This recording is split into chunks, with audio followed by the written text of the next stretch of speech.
The military academy's grand hall fell silent as Colonel James Harrington circled the disheveled recruit.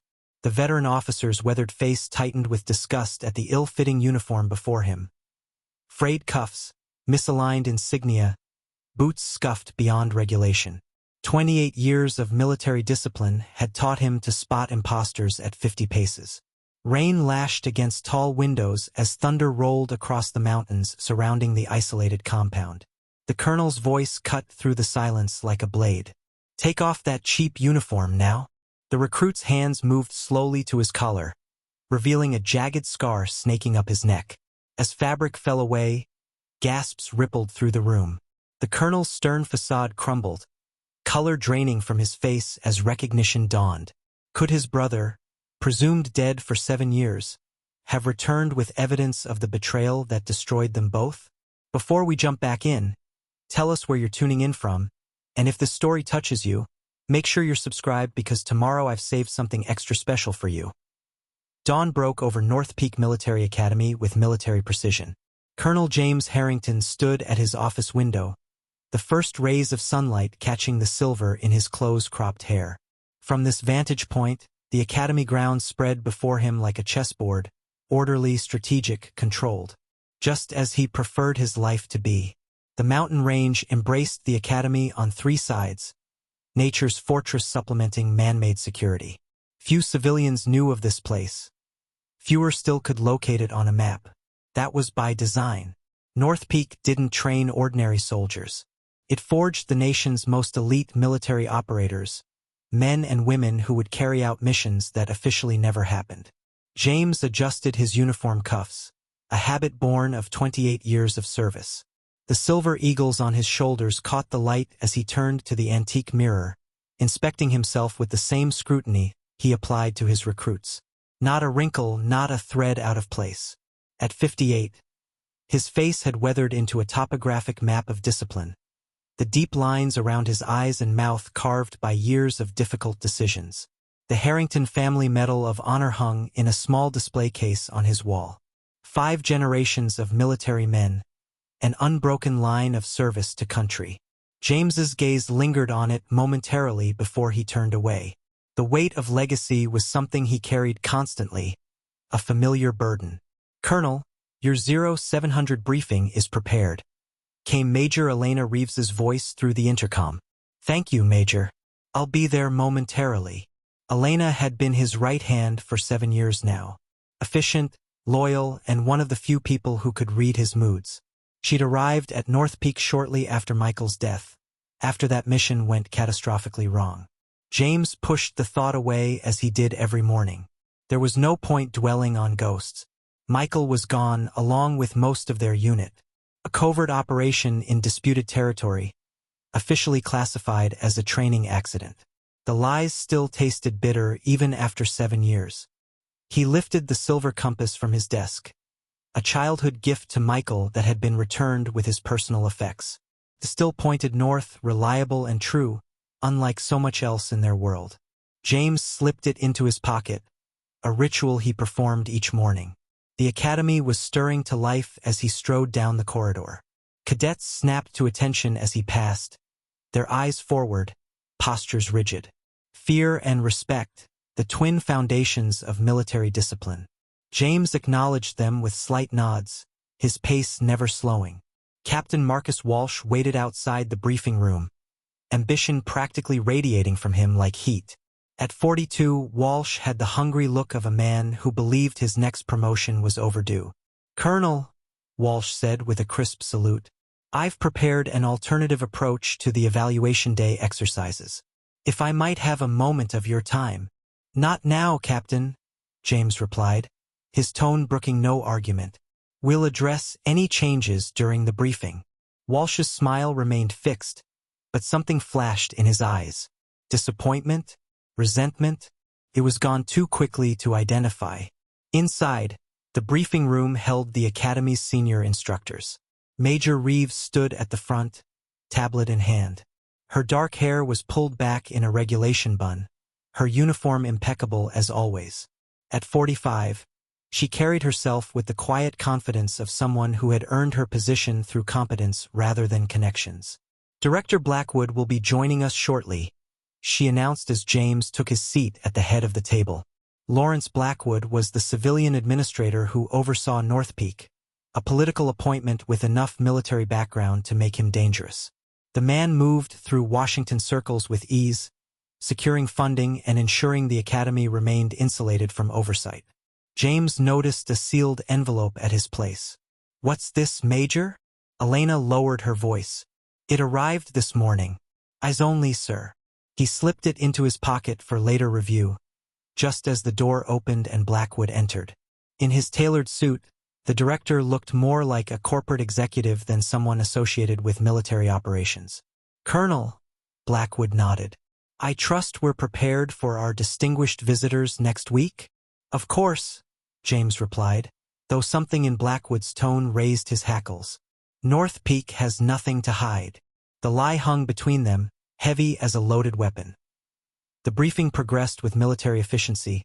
Training schedules, security protocols, and preparations for the VIP visit dominated the discussion.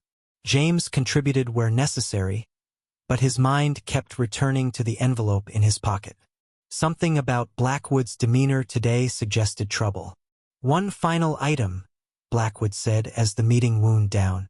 "We've received intelligence suggesting a potential security breach." The room stilled. At North Peak, security wasn't merely important, it was existential. The Academy's very purpose depended on absolute secrecy.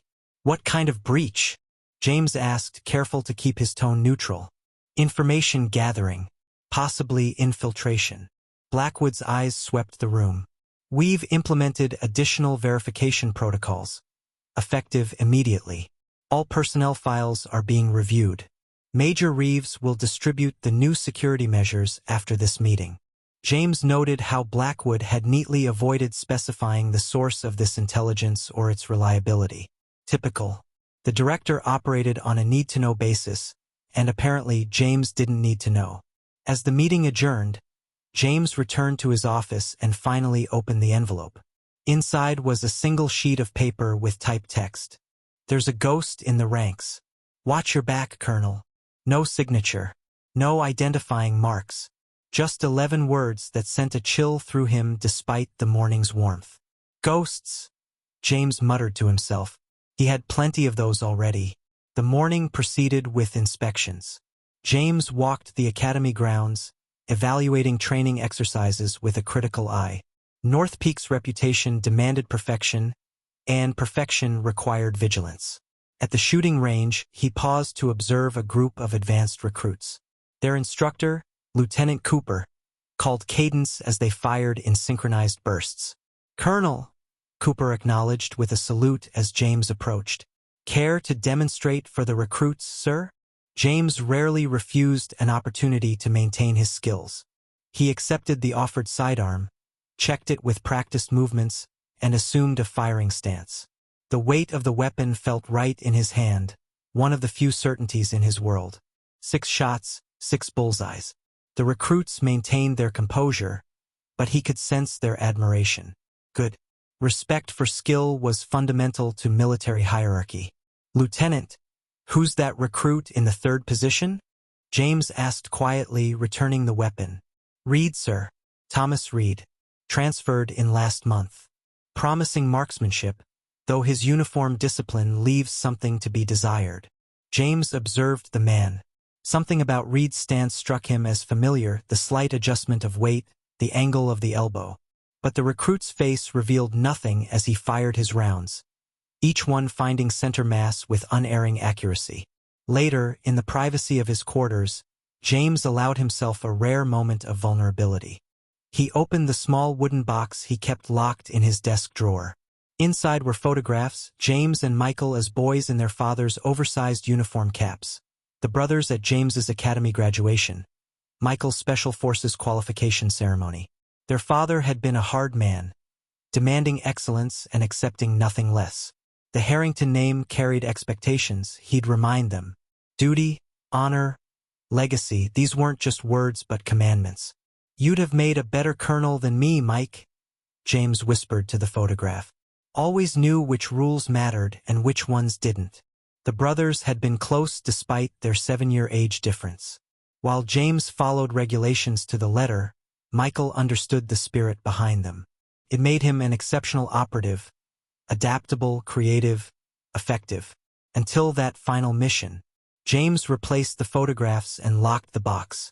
Sentiment was a luxury he permitted himself only in small, controlled doses. Tonight, he had reports to review and security protocols to update. But as darkness fell over North Peak, the anonymous note nagged at him. A ghost in the ranks. And tomorrow, the newest recruits would be formally presented, including the peculiar Thomas Reed with the too accurate aim and the familiar stance. Coincidence, most likely.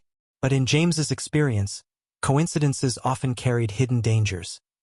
Thomas Reed moved through the academy like a shadow, present but easily overlooked. He ate alone in the mess hall, spoke only when addressed directly, and maintained performance levels just above average. Good enough to avoid negative attention, not exceptional enough to draw scrutiny. The perfect balance for someone who didn't want to be noticed. In the pre-dawn hours, while most recruits slept, Thomas sat on his bunk, a tattered journal open on his lap. The pages contained sketches, notes, and coordinates written in a cipher only he could read. To any casual observer, it might appear to be the ramblings of a troubled mind. In reality, it was 7 years of meticulously gathered intelligence. He traced a finger over a crude map of the academy, mentally updating security rotations and camera blind spots. 3 weeks of observation had confirmed what his sources had told him. North Peak security was formidable but not impenetrable. Like any fortress, it had weaknesses, and Thomas Reed had become an expert in exploiting weaknesses.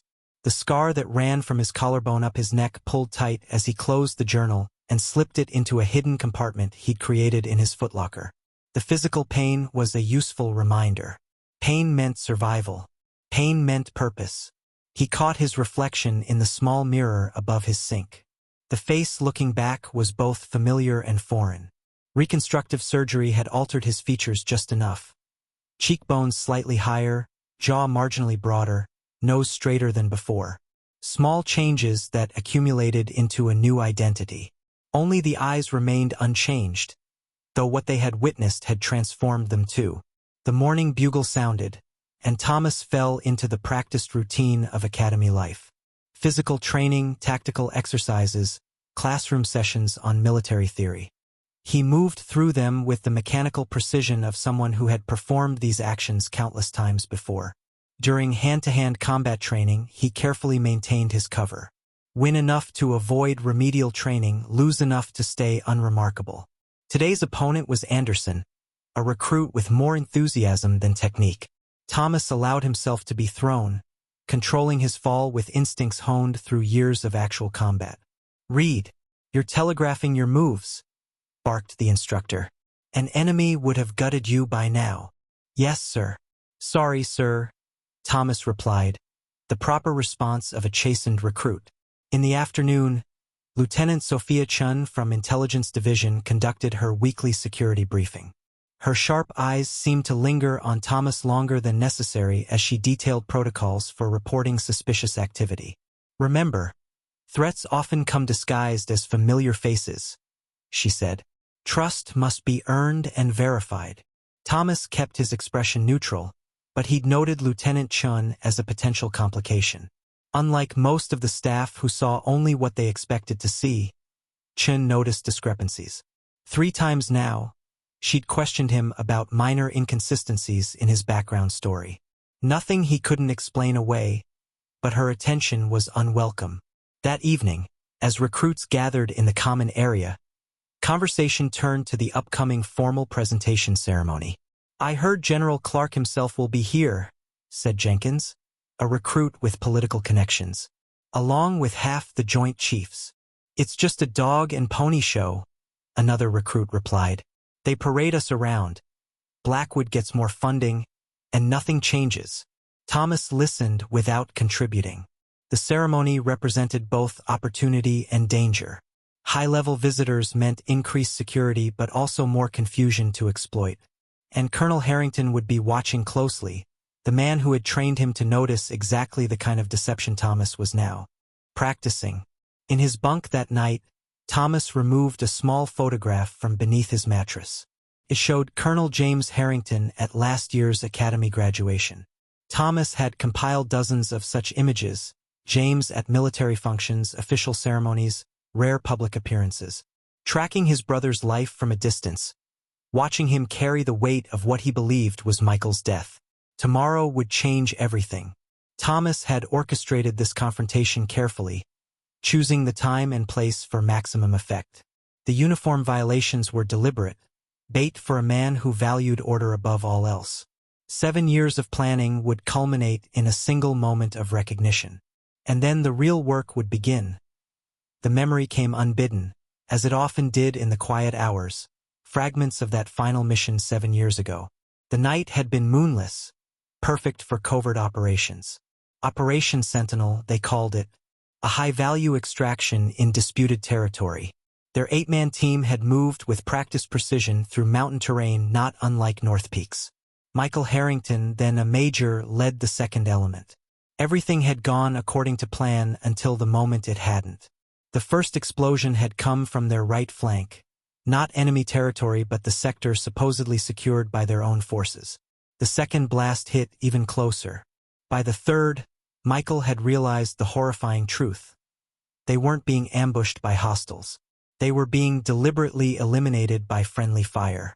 Eagle 6, we are taking fire from grid coordinates Bravo 3. Confirmed friendly positions. Request immediate. The radio had gone dead in his hand.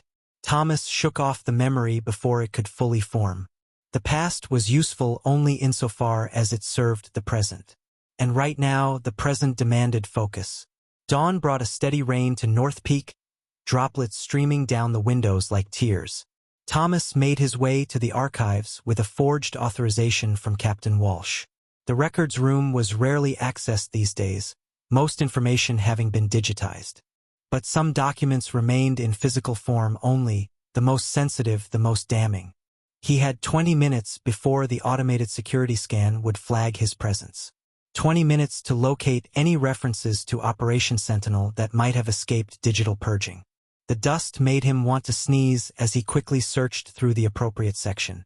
Nothing, just as he'd expected. Too much to hope that they'd leave paper evidence lying around. But the absence itself was telling. An entire operation erased as though it had never happened. As he replaced the last folder, the door opened. Thomas adopted a startled, slightly guilty expression, a recruit where he shouldn't be. Lieutenant Chun stood in the doorway, her expression unreadable. Recruit read. This area requires level 3 clearance. Thomas held up the forged authorization. Captain Walsh sent me to retrieve the training files for the 18 field exercises, ma'am, for comparison with this year's program. Chun took the paper, examining it closely. Interesting, especially since Captain Walsh is currently off campus until this afternoon. Thomas allowed himself a flustered look. He gave me the authorization yesterday, ma'am. Said it was urgent. I see. Chen's dark eyes revealed nothing of her thoughts. Report to my office at 1400 hours. We need to discuss your background verification more thoroughly. Yes, ma'am. As she left, Thomas knew his timeline had just accelerated. Chun would discover the forgery within hours. The confrontation with James would need to happen sooner than planned. Back in the barracks, Thomas prepared meticulously. The uniform he selected had specific, calculated flaws, insignia misaligned by precisely 3 millimeters, thread count of the fabric visibly inferior, boots scuffed in a pattern that suggested improper care rather than actual use.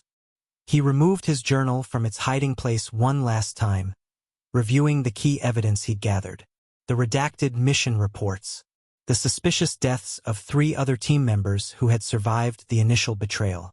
The financial transactions linking Operation Sentinel to weapons shipments that had officially never existed. Most damning was the classified Pentagon memo authorizing the containment of security risks associated with the operation, bureaucratic language for murder.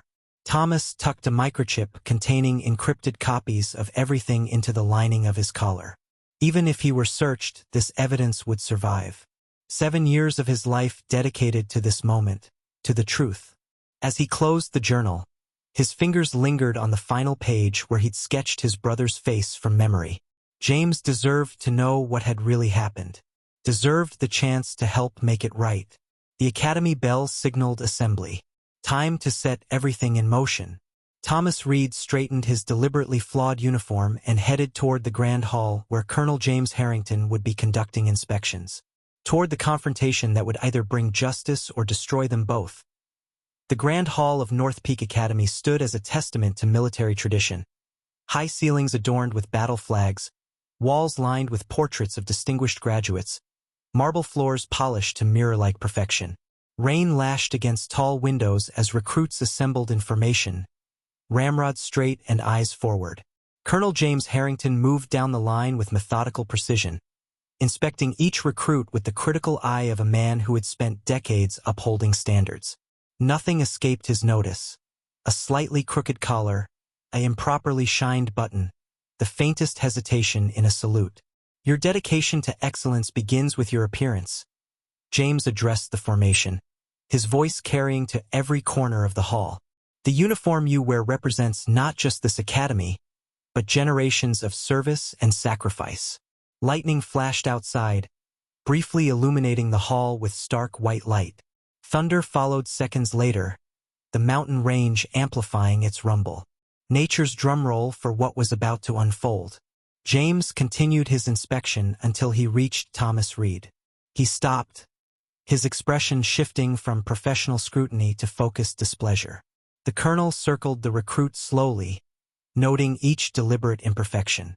The room had gone utterly silent, sensing the coming storm. "Recruit," James's voice was dangerously soft. "Explain the state of your uniform." "No excuse, sir," Thomas replied, the regulation response. James moved closer, his voice for Thomas alone. "This academy has standards. Standards that apparently elude you." "Perhaps they do, sir." The subtle challenge in those words, so slight that only someone attuned to nuance would catch it, caused James to lock eyes with the recruit. Something flickered in the colonel's expression, the first hint of uncertainty. "Name?" James demanded, though he already knew. "Reed, sir." "Thomas Reed." James's jaw tightened almost imperceptibly. "This uniform is an insult to this institution and everyone in it." His voice rose again, ensuring all present would witness what followed. "Take off that cheap uniform now." The Grand Hall fell silent as Colonel James Harrington circled the disheveled recruit. The veteran officer's weathered face tightened with disgust at the ill-fitting uniform before him. Frayed cuffs, misaligned insignia, boots scuffed beyond regulation. 28 years of military discipline had taught him to spot impostors at 50 paces. Rain lashed against tall windows as thunder rolled across the mountains surrounding the isolated compound. The colonel's voice cut through the silence like a blade. "Take off that cheap uniform now." The recruit's hands moved slowly to his collar, revealing a jagged scar snaking up his neck. As fabric fell away, gasps rippled through the room. The colonel's stern facade crumbled, color draining from his face as recognition dawned. Could his brother, presumed dead for 7 years, have returned with evidence of the betrayal that destroyed them both? "Michael," James whispered, the name escaping before he could stop it. The other recruits shifted uncomfortably, uncertain what was unfolding before them. Major Reeves stepped forward from her position at the side of the hall, concern evident on her face. "Colonel?" she inquired quietly. James didn't respond, his attention fixed entirely on the man before him, a ghost made flesh. The scar along Michael's neck was new, as were the subtle changes to his face. But the eyes were unmistakable. Harrington eyes, their father had called them. Eyes that saw too much and revealed too little. "Security breach," James managed to say, his professional training asserting itself through the shock. "Major Reeves, clear the hall." All recruits returned to barracks immediately. "Captain Walsh, assemble the security team in briefing room 1. The hall erupted into controlled chaos as officers carried out the orders. Recruits filed out in formation, their disciplined exit belying their burning curiosity. Armed security personnel appeared at the doors, their presence a clear indication of the situation's severity. Through it all, Michael remained at attention, his eyes never leaving his brother's face. 7 years, James said when they were nearly alone, security personnel maintaining a respectful distance. 7 years we mourned you. Did you? Michael's voice carried no accusation, only a genuine question. Or did you just accept what they told you? Before James could respond, Director Blackwood burst into the hall, flanked by his personal security detail. His face flushed with barely contained fury as he took in the scene. Colonel Harrington, Blackwood's voice cut through the tension. What is the meaning of this? James straightened, years of military discipline providing a mask for his turbulent emotions. Director Blackwood, we have a security situation. This man has infiltrated the academy under false pretenses. I'm aware, Blackwood said coldly. Lieutenant Chun reported suspicious activity in the archives this morning. We've been monitoring him since. His eyes narrowed as he studied Michael. Though I don't believe we've been properly introduced. We have not, Michael replied evenly. But you know who I am. Or rather, who I was. Blackwood's expression remained impassive, but something shifted in his eyes. Calculation, perhaps, or recognition. Take him to interrogation room A. Full security protocols. Sir, James interjected. As head of Academy security, I should conduct the initial. That won't be necessary, Colonel, Blackwood interrupted. Given your apparent personal connection to this situation, you're recused effective immediately. The security team moved forward, surrounding Michael. James noticed they wore the insignia of Blackwood's private detail, not Academy security, men who answered directly to the director rather than through the chain of command. Director, James said carefully, this falls under military jurisdiction. Academy protocols dictate. This is a matter of national security, Colonel. Blackwood's tone left no room for discussion. Your presence is required in my office. Now, as the security team escorted Michael from the hall, the brothers' eyes met briefly. In that fleeting glance, James saw something that disturbed him more than the shock of seeing his dead brother alive. A look of calm determination, as though everything were proceeding according to plan. 20 minutes later, James sat rigidly in a chair across from Blackwood's imposing desk. Major Reeves stood by the door, her expression professionally neutral despite the extraordinary circumstances. Do you know what this is, Colonel? Blackwood slid a folder across the desk. The red classified stamp stood out starkly against the manila background. James opened it to find the complete Operation Sentinel file, the mission that had supposedly claimed Michael's life. Unlike the heavily redacted version he'd been given 7 years ago, this document contained full operational details, including the names of all commanding officers. His own name featured prominently. Where did you get this? James asked, genuine surprise in his voice. It was found in Recruit Reed's, or should I say Major Michael Harrington's, possession, along with other highly classified materials. Blackwood leaned forward.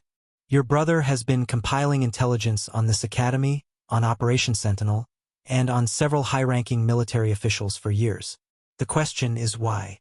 James studied the document, his tactical mind processing implications even as his personal feelings threatened to overwhelm him. This isn't the report I received after the operation. Of course not, Blackwood dismissed. You received the appropriate version for your clearance level. I was the mission commander, James countered, anger seeping into his voice. There shouldn't have been details kept from me. Need to know, Colonel. Surely you understand that concept. James closed the folder, keeping his hand atop it. I need to speak with my brother. Your brother is being debriefed by specialized personnel. The euphemism wasn't lost on James. Specialized personnel likely meant interrogators who operated outside standard military protocols. He is a U.S. military officer, James said firmly. Was, Blackwood corrected. Major Michael Harrington was declared killed in action 7 years ago. The man in custody is an impostor who has stolen classified information and infiltrated a secure military installation. Those are acts of espionage, possibly treason. James felt the situation slipping from his control. Whatever was happening went far beyond a simple security breach or family reunion. Sir, Major Reeves spoke for the first time. Lieutenant Chun reports that the security team has transferred the prisoner to the North Wing isolation facility rather than interrogation. Blackwood's expression darkened. On whose authority? General Clark's, sir. He arrived 10 minutes ago and has assumed operational control of this situation. The director's face flushed with barely contained fury. General Clark isn't due until tomorrow. He arrived early, sir. His helicopter landed during the security lockdown. James carefully kept his expression neutral, but his mind raced. General Raymond Clark, the Joint Chiefs representative who had signed off on Operation Sentinel. The man who had personally informed James of Michael's death. And now, it seemed, the man who had just inserted himself directly into whatever game was unfolding at North Peak Academy. James found himself in an impossible position, torn between military protocol and the pull of blood loyalty. The classified file sat like a live grenade on Blackwood's desk. I need to speak with General Clark, James said, standing. Sit down, Colonel, Blackwood ordered. No one is speaking with anyone until we determine the extent of this security breach. With respect, sir, General Clark outranks both of us. Blackwood's face darkened. This is my academy, Colonel. Even generals follow protocol here. A sharp knock interrupted them. Captain Walsh entered without waiting for permission, his expression tense. Director, General Clark has requested Colonel Harrington's presence in the North Wing immediately. The subtle power shift was almost palpable. Blackwood's authority, so absolute moments before, now faced a direct challenge from higher in the chain of command. Fine, Blackwood finally said. Colonel Harrington is to report to General Clark. Captain Walsh, you will accompany him. Major Reeves remains here.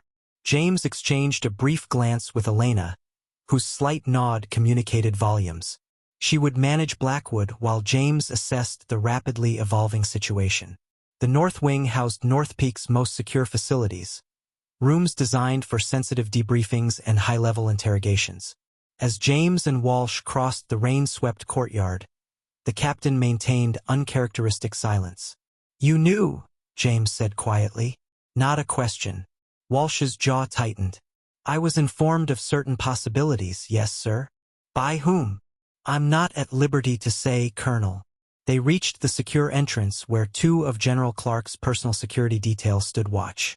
Their insignia identified them as members of the elite Military Intelligence Security Battalion, a unit that reported directly to the Joint Chiefs. Colonel Harrington to see General Clark, James announced. After verification protocols, they were escorted to a conference room rather than an interrogation cell. The distinction wasn't lost on James. General Raymond Clark stood at the window watching the rain. At 64, he remained imposing, silver-haired and ramrod straight, with the weathered face of a man who had spent decades making difficult decisions. He turned as they entered. Colonel Harrington, Clark nodded. Captain Walsh, wait outside. Once alone, Clark gestured to a chair. Sit, James. This isn't a formal meeting. Where is my brother, sir? Being debriefed in comfortable quarters, not a cell. He's safe. James studied the man who had been his superior and mentor for nearly 2 decades. You knew he was alive. Clark sighed heavily. No, James. Until 3 hours ago, I believed exactly what you did, that Major Michael Harrington died heroically during Operation Sentinel. Then why are you here a day early?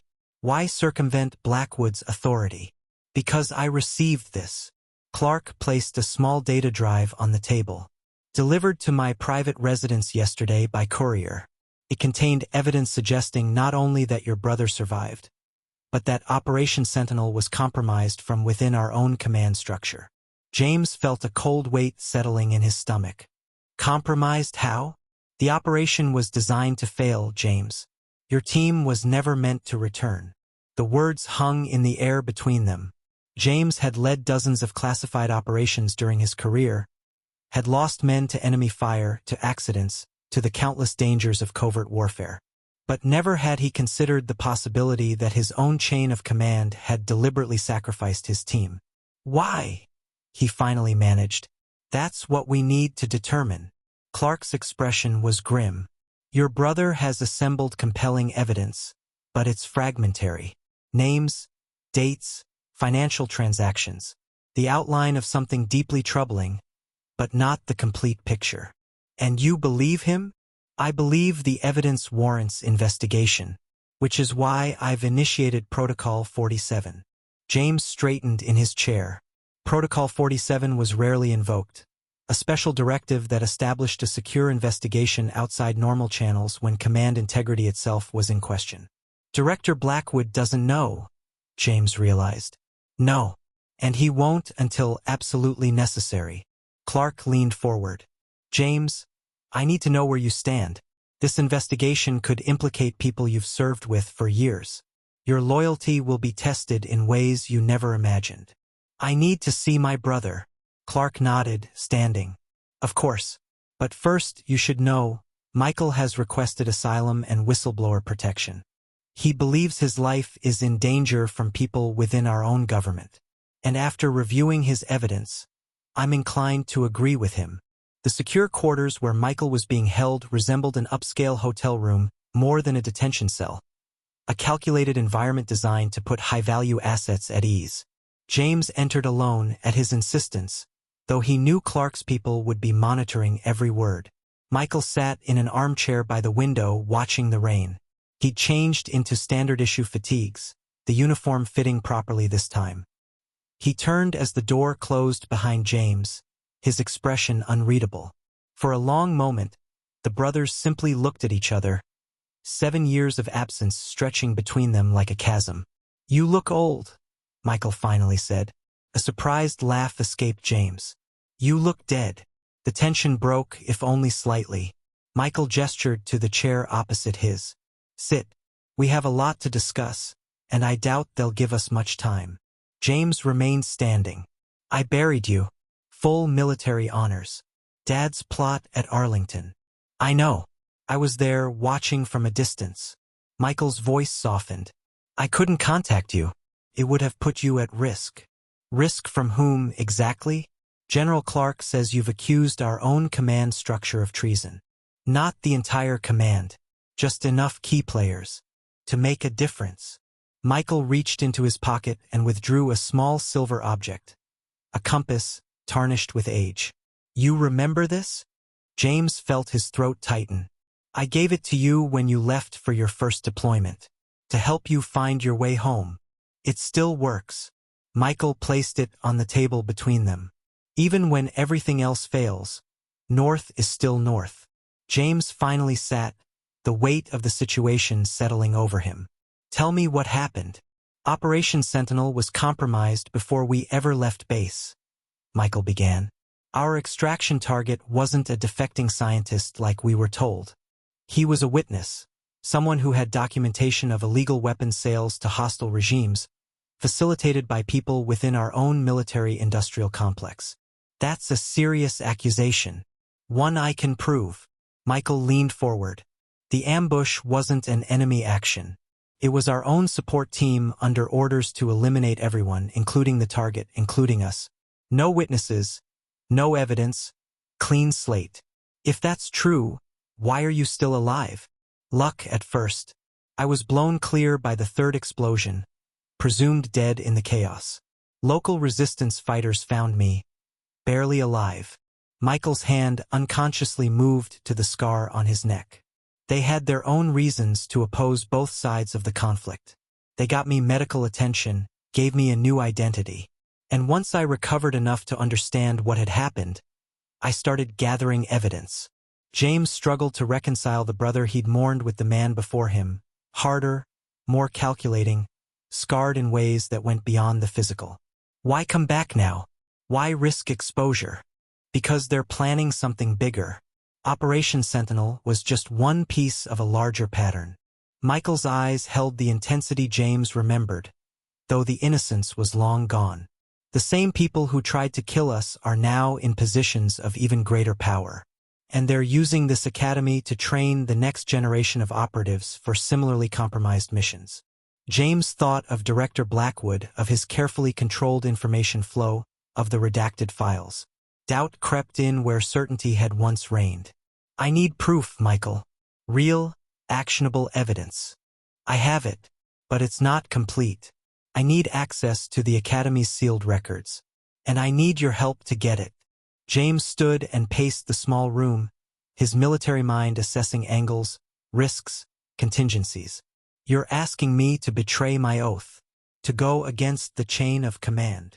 I'm asking you to honor the deeper oath we both took, to defend the Constitution against all enemies, foreign and domestic. Michael's voice was quiet but firm. These people betrayed that oath first. They sacrificed our team for profit and power. Outside, thunder rolled across the mountains. Inside, James Harrington faced the most difficult decision of his career. Trust the institution he'd served faithfully for nearly 3 decades, or trust the brother who had returned from the dead with accusations of treason at the highest levels. I need time, James finally said, and I need to verify what I can of your story independently. Michael nodded, unsurprised. Caution was always your strong suit, but don't take too long. Once they realize what I know and who I've contacted, they'll move quickly to contain the situation. He picked up the compass again, running his thumb over its worn surface. Remember what Dad always said? James felt a ghost of a smile touch his lips. In the absence of certainty, follow your compass. Director Blackwood was waiting when James returned to the administrative wing, his carefully composed expression belied by the tension in his shoulders. Colonel, he said curtly, I trust your reunion was enlightening. It was informative, James replied, matching Blackwood's tone. General Clark has authorized me to debrief the prisoner and assess the validity of his claims. The general is overstepping. This is an Academy security matter. This is a Joint Chiefs investigation now, James interrupted, a liberty he would never normally take with the director. Protocol 47 has been initiated. The color drained from Blackwood's face. On what grounds? That's classified, sir. I'm sure General Clark will brief you when appropriate. It was a small victory, but James took no pleasure in it. If Michael's accusations were true, Blackwood might be involved. If they weren't, James had just undermined a superior officer based on the word of a man who had spent 7 years living under a false identity. This academy functions under my authority, Colonel. Remember that. Always, sir. James moved past him toward his office, aware that the coming hours would define the rest of his career, one way or another. Major Reeves was waiting inside, her presence a welcome sight.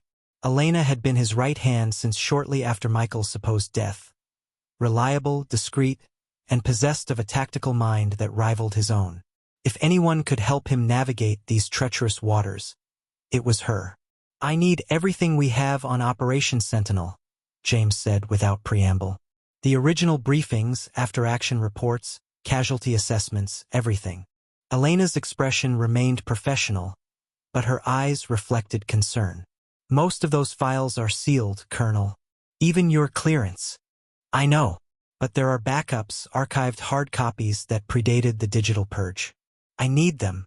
She studied him for a long moment. This is about your brother. It's about the truth. James met her gaze steadily. I've never asked you to bend regulations, Elena. I'm asking now. You believe him. I believe something happened that doesn't match the official record. I need to know what. Elena nodded once, decision made. The archive room has been sealed since this morning's incident. Lieutenant Chen's orders. But I can access the backup server through the training division's network. It will take time. Do it discreetly. Trust no one with this, not even Captain Walsh. Understood. She hesitated. Sir, if what your brother is suggesting is true, then we're already in dangerous territory, James finished for her. I know. After Elena left, James locked his office door and began his own investigation. The classified file Blackwood had shown him, the complete Operation Sentinel report, contained details he'd never seen before. The operation had been larger than he'd been told, with political implications that went far beyond a simple extraction. According to this version, the target had been a defecting weapons scientist named Vasily Petrov. But as James cross-referenced dates and locations, inconsistencies emerged. Petrov's background seemed manufactured, too neat, too convenient. And the geographic coordinates for the extraction point didn't match the location where the ambush had occurred. Someone had altered the record, and done so skillfully enough that only someone intimately familiar with the original operation would notice. A knock at his door interrupted his concentration. James quickly secured the files before opening it to find Lieutenant Sophia Chun, her expression tightly controlled. "Colonel Harrington, I need to speak with you regarding Thomas Reed." James ushered her inside, closing the door behind her. "I assume you've been briefed on his true identity." "Yes, sir. That's why I'm here." Chun glanced at the locked cabinet where he'd placed the files. "When I caught him in the archives this morning, he wasn't just browsing. He was accessing the sealed server through a maintenance terminal." James kept his expression neutral. "Did you report this to Director Blackwood?" "No, sir." Chen's voice lowered. "Because what Reed, or rather Major Harrington, found was a set of financial records linking Academy funding to numbered accounts in Geneva. Accounts that receive regular payments from defense contractors involved in classified weapons programs." "How do you know this?" "Because I've been tracking those same accounts for the past year." Chun met his gaze directly. "Sir, I believe your brother and I have been investigating the same conspiracy from different angles." James felt the ground shifting beneath his feet. "Lieutenant, are you telling me you're running an unauthorized intelligence operation within this academy?" "Not unauthorized, sir." Chun handed him a small encrypted drive. "Sanctioned at the highest level. By the same people who helped your brother stay hidden all these years." General Clark had commandeered North Peak's secure briefing room, transforming it into a temporary command center. Maps and digital displays covered the walls, security feeds monitored activity throughout the academy, and a team of trusted analysts processed information with quiet efficiency. This was no longer just an investigation, it was an operation. James arrived with Lieutenant Chun, finding Major Reeves already present alongside Michael. The atmosphere was tense but focused, the air of professionals tackling a complex problem. "Colonel," Clark nodded, gesturing them forward. "Lieutenant Chun has briefed you?" "Partially, sir. She mentioned a connection to PRISM." Clark studied him. "You know about PRISM?" "Only rumors. A deep-cover intelligence network operating outside traditional channels. Officially, it doesn't exist. Yet here we are," Michael said, a hint of irony in his voice. He looked more like himself now, clean-shaven, alert, the strategic thinker James remembered. "PRISM found me after the ambush, helped me create my new identity.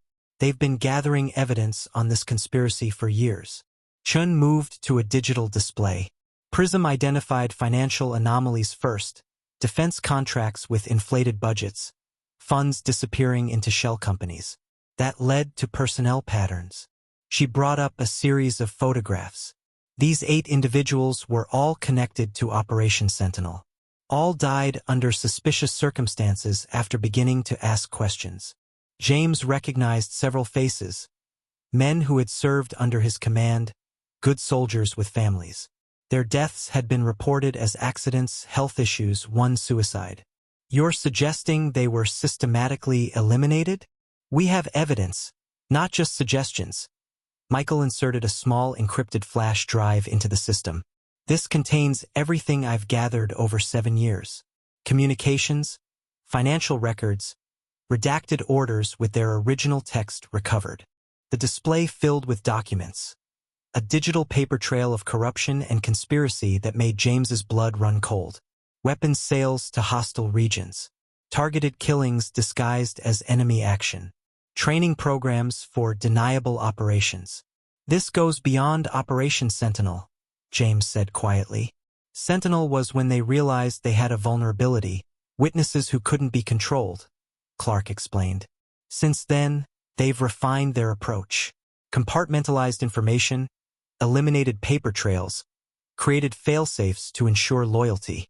Or to eliminate those who won't comply, Michael added. Major Reeves, who had been silently analyzing the data, looked up. These training protocols match what's being implemented at North Peak now. The Advanced Tactical Course Director Blackwood introduced last year. It's designed to prepare operatives for exactly these kinds of deniable operations. James felt sick. The academy he devoted himself to, that carried forward his family's legacy of service, was being used to train the next generation of operatives for corrupt purposes. "Who's behind this?" he asked.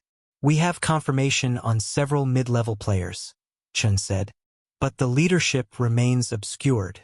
We've identified this man as a key connection." She brought up an image of a distinguished-looking civilian.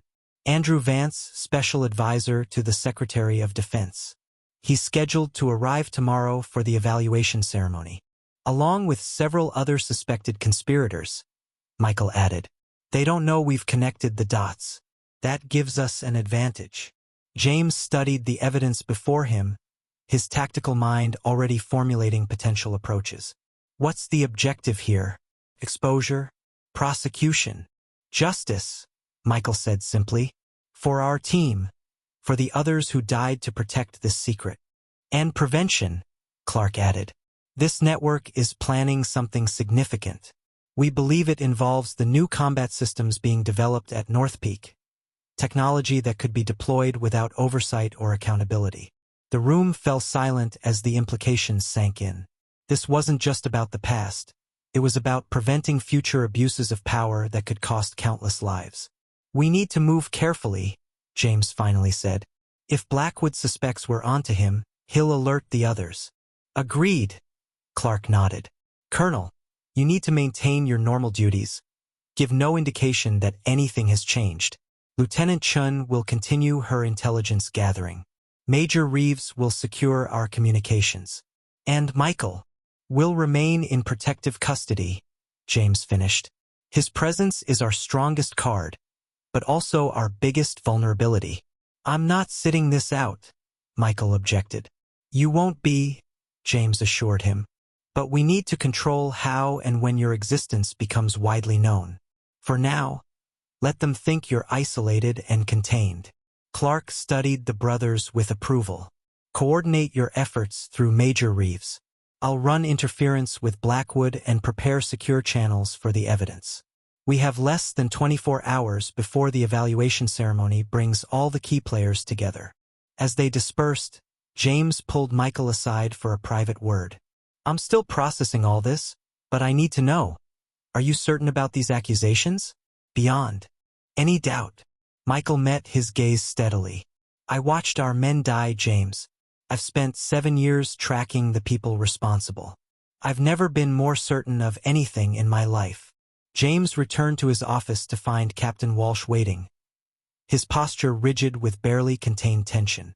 "Colonel," Walsh saluted. "Director Blackwood has requested a full security assessment in preparation for tomorrow's ceremony." "Has he?" James moved past him, maintaining the appearance of routine. "Tell the director I'll have it on his desk within the hour." Walsh remained in place. "Sir, if I may speak freely?" James studied the captain carefully. According to the evidence Michael had presented, Walsh wasn't directly implicated in the conspiracy, but his ambition made him a potential tool for those who were. "Go ahead, Captain. The appearance of your brother has created a difficult situation. There are questions about your objectivity." "By questions, I assume you mean Director Blackwood's concerns?" Walsh's expression tightened.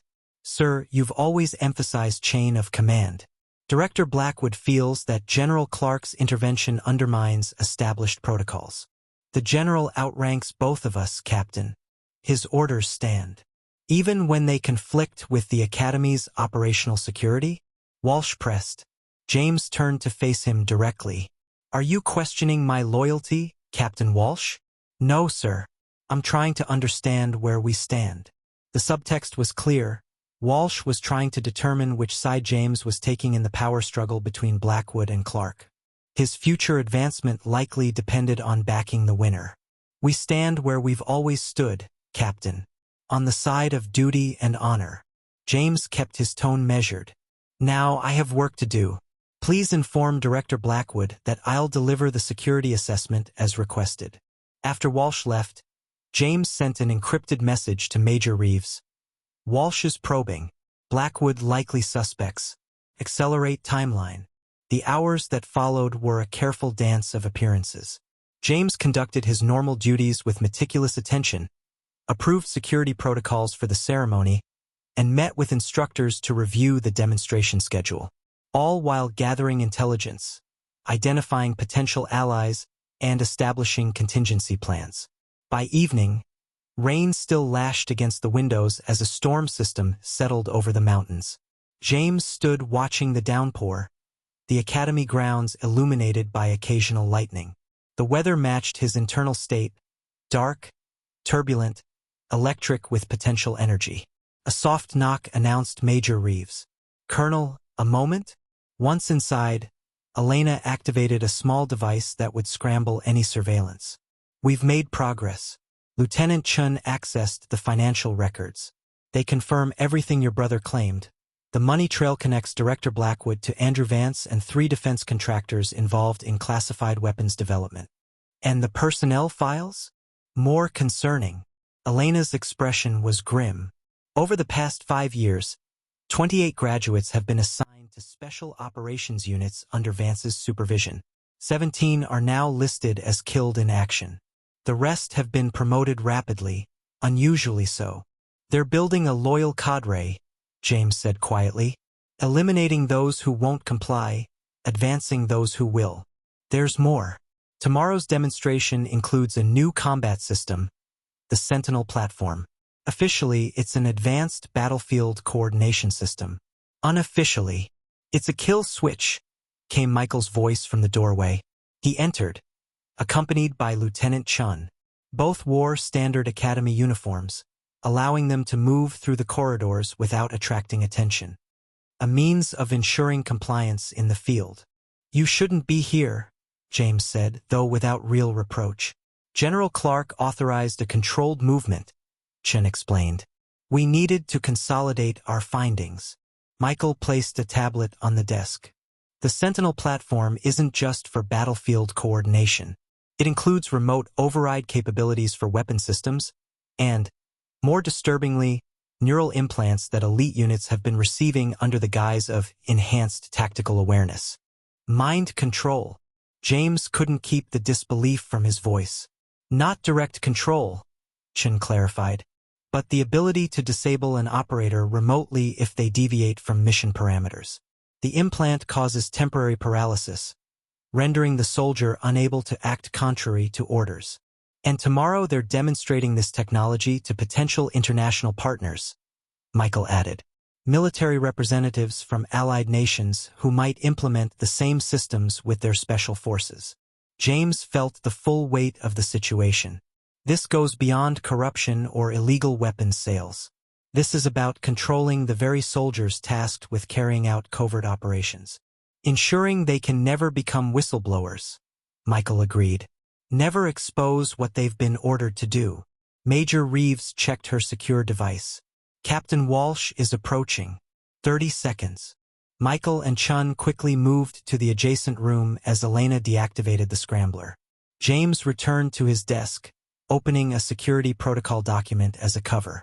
When Walsh entered moments later, he found Colonel Harrington apparently absorbed in ceremony preparations, the perfect image of a dedicated officer performing his duty.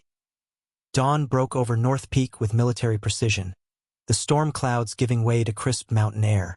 The academy hummed with preparations for the evaluation ceremony, staff and cadets moving with practiced efficiency under the watchful eye of increased security.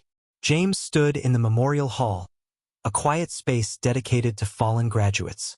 Each name etched in polished granite, each life given in service to country. Among them, until yesterday, had been Major Michael Harrington, Kia, Operation Sentinel.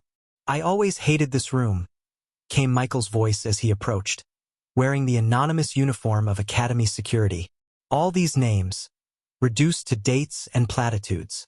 It's meant to honor sacrifice," James replied. "Is it? Or is it just how they keep the machine running? Turn the dead into symbols so the living keep marching forward." Michael studied the wall. How many of these deaths were like mine, James? Staged, covered up, used to protect the guilty? James had no answer. The question had haunted him through a sleepless night. I found these, Michael said, handing over a small envelope. Inside were photographs, the original Operation Sentinel team. 8 faces, young and determined, unaware of what awaited them. James recognized each one. He had selected them personally, trained them, trusted them with the most demanding missions. Martinez and Keller survived the initial ambush, Michael said quietly. They made it to the extraction point with me, critically wounded but alive. The report listed them as killed instantly. The report lied. They were executed at the extraction point by our own extraction team. Michael's voice remained steady, but his eyes reflected old pain. I was too badly injured to help them. All I could do was play dead and watch. James studied the photographs, memories flooding back. Rodriguez's quick humor, Chen's tactical brilliance, Patel's unwavering reliability. Good soldiers all, betrayed by the very institution they'd sworn to serve. I've spent 7 years tracking the others involved in Sentinel, Michael continued. 3 survived besides me. All started asking questions about what really happened. Davis died in a car accident in 2020. Mercer had a heart attack while jogging in 2022. Williams drowned during a fishing trip last year. And they're still hunting you. They would be if they knew I was alive. The resistance fighters who found me made sure my death was convincing. Dental records, DNA samples, the works. Thomas Reed has a complete background that would withstand most scrutiny. Until Lieutenant Chun caught you accessing restricted files. Michael smiled thinly. That wasn't an accident. I needed to make contact with Prism's operative inside North Peak. Chun works for Prism? James wasn't entirely surprised after yesterday's revelations, but the depth of the parallel operation within his academy was sobering. Not directly. She reports to a division of military intelligence that coordinates with Prism on matters of internal security threats. They placed her here 3 years ago when patterns started emerging about North Peak graduates. The academy bell sounded, marking the hour. James carefully returned the photographs to the envelope. I need to meet with the demonstration team. Director Blackwood expects a full briefing. Be careful. If he suspects you know anything. I've been playing politics with men like Blackwood for decades, James assured him. He'll see what he expects to see. A dedicated officer focused on a successful evaluation day. As they prepared to part ways, Michael hesitated. James, there's something else you should know. About Dad. James stilled. Their father, Colonel William Harrington, had been a legend in special operations. Strict, unbending, the embodiment of military virtue. His fatal heart attack 8 years ago had left a complicated legacy of respect and unresolved tensions. What about him? He was investigating weapons shipments to restricted regions before he died. Shipments authorized by some of the same people involved in Operation Sentinel. The implication hung in the air between them. You think his death wasn't natural, James said finally. I think it's a significant coincidence that he died just as he was getting close to the same conspiracy that nearly killed me a year later. Michael met his brother's gaze. His medical records were altered, James. The original autopsy noted anomalies consistent with certain untraceable toxins. That section was removed from the final report. James felt the ground shift beneath him, another certainty crumbling. You have proof. In the files I brought, along with Dad's private notes on what he was investigating. The academy bell sounded again, a reminder of duties that couldn't wait. James nodded once, absorbing this new information with the disciplined compartmentalization that had defined his career.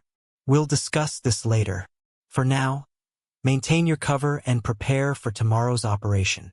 As Michael disappeared down a side corridor, James stood alone among the memorial names, seeing them with new eyes, no longer just symbols of sacrifice, but possible victims of the same conspiracy he now faced. The briefing room buzzed with activity as James entered. Academy staff reviewed security protocols, demonstration teams practiced presentations, and communications specialists established links with various military headquarters that would be monitoring remotely. Director Blackwood stood at the center, projecting confidence and authority. Colonel Harrington, your security assessment? All measures implemented as directed, sir, James reported. Perimeter teams are doubled, identification protocols enhanced, and contingency plans in place for any disruption. And our special guest? Blackwood's emphasis made his meaning clear. Secure in the North Wing under General Clark's supervision. Blackwood's expression tightened slightly at the mention of Clark. I'm still awaiting the General's report on this security breach. I believe he's preparing a comprehensive briefing for after the ceremony, sir. The subtle power struggle continued as Blackwood outlined the day's schedule. Distinguished visitors would begin arriving at 0900 hours. The Academy tour would commence at 1000, followed by tactical demonstrations at 11:30. The Sentinel platform unveiling, the centerpiece of the event, was scheduled for 1400 hours. This is more than a routine evaluation, Blackwood reminded everyone. Today's demonstrations will secure North Peak's funding for the next 5 years and determine our role in shaping next-generation special operations. Nothing can go wrong. As the meeting dispersed, Captain Walsh approached James. Colonel, a word? They moved to a quiet corner of the room. Walsh looked uncomfortable, glancing around to ensure they weren't overheard. Sir, I feel I should inform you. Director Blackwood has implemented additional security measures outside the standard protocols. James kept his expression neutral. What kind of measures, Captain? A specialized security team arrived this morning.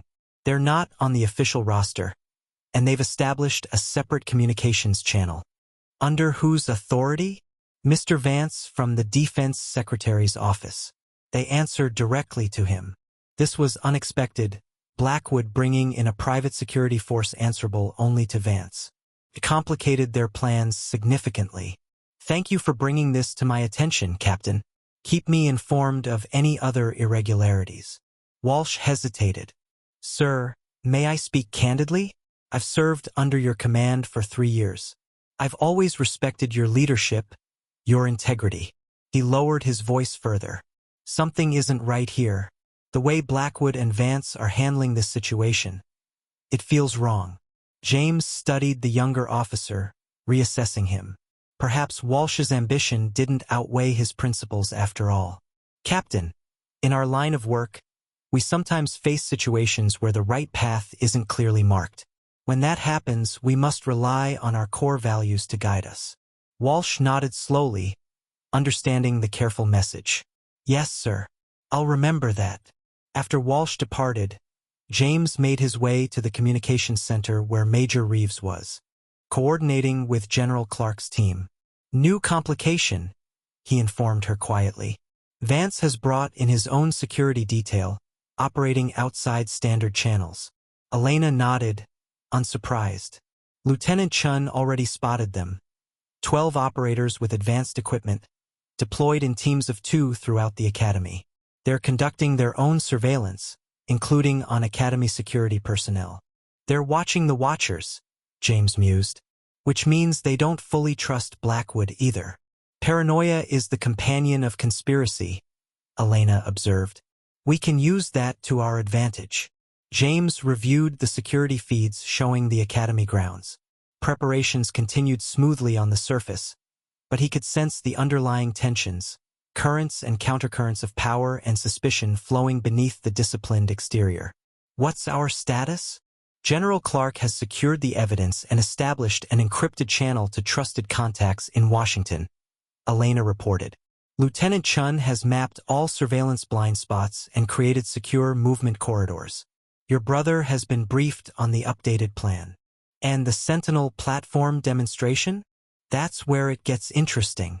Elena brought up the technical specifications on a secure tablet. The demonstration unit contains a backdoor access point, likely for Vance's team to maintain control. But it works both ways.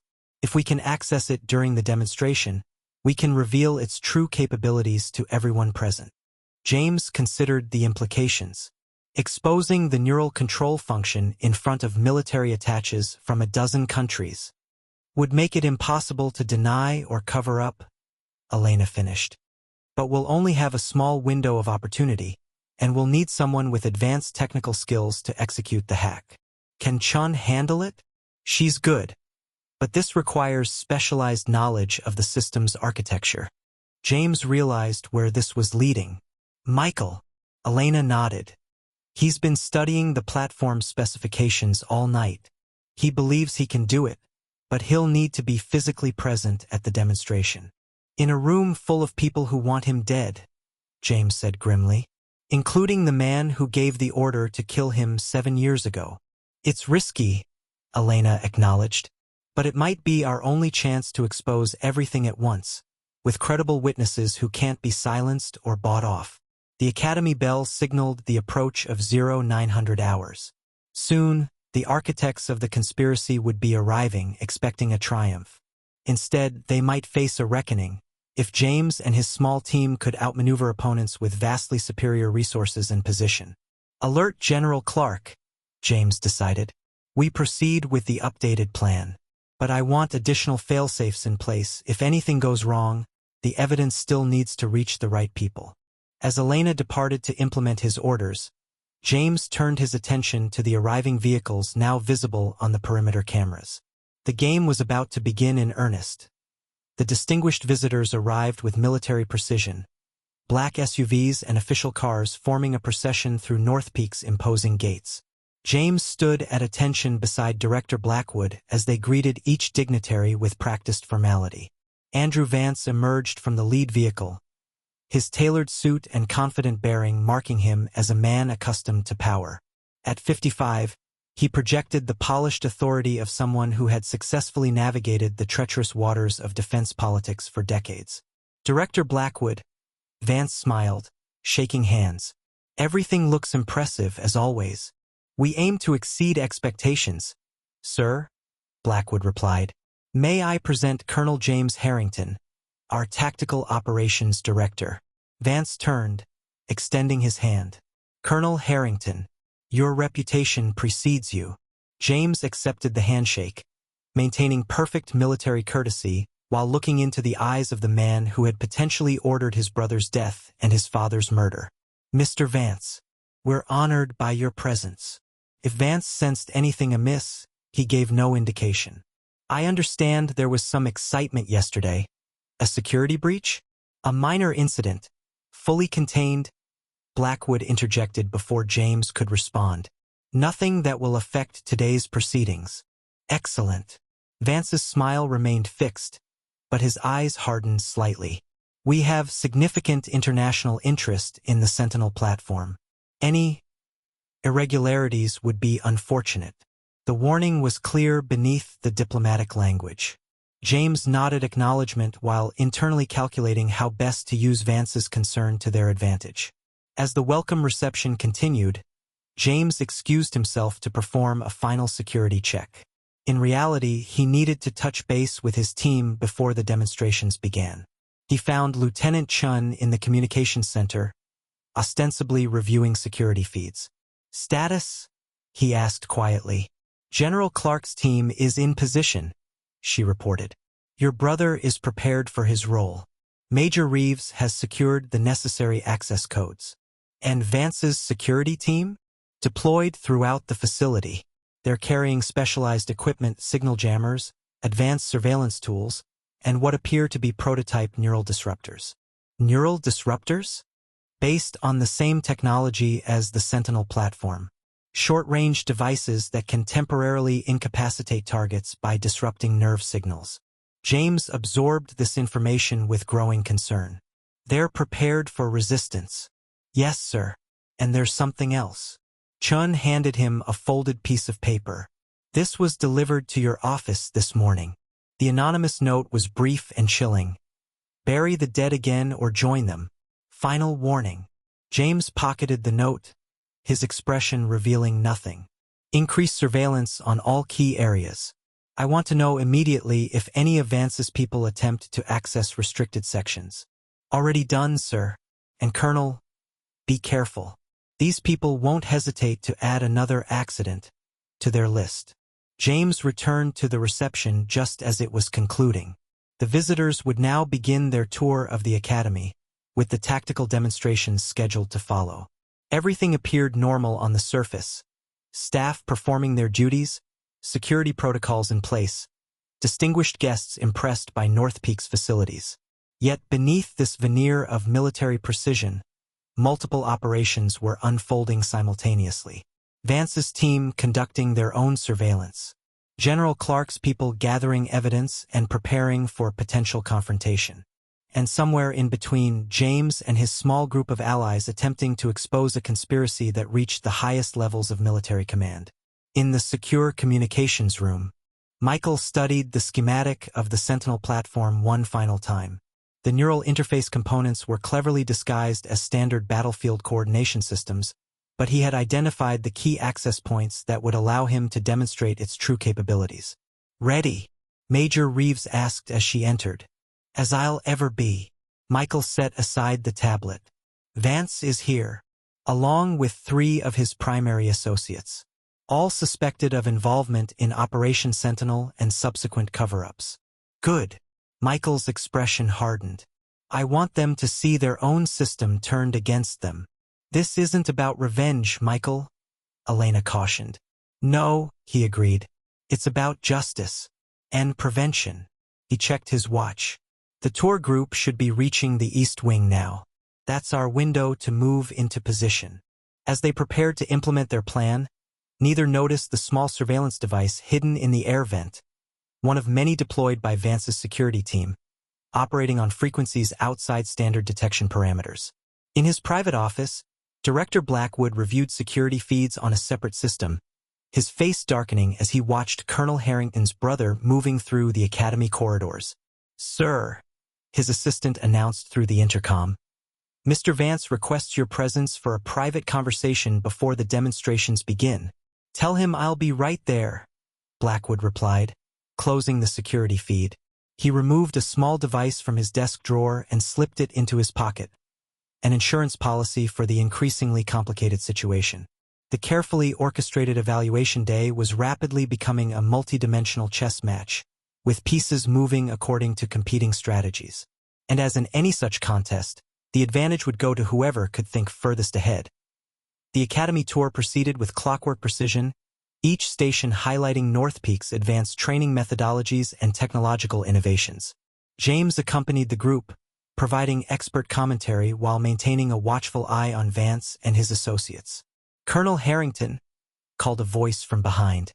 James turned to find General Raymond Clark approaching, his military bearing impeccable despite his years. "Might I have a word?" They stepped aside as the tour continued under Blackwood's guidance. "Situation report," Clark said quietly once they were alone. "Vance brought private security equipped with neural disruptors. They've deployed surveillance beyond standard parameters." Clark nodded, unsurprised. "They're nervous." "Good.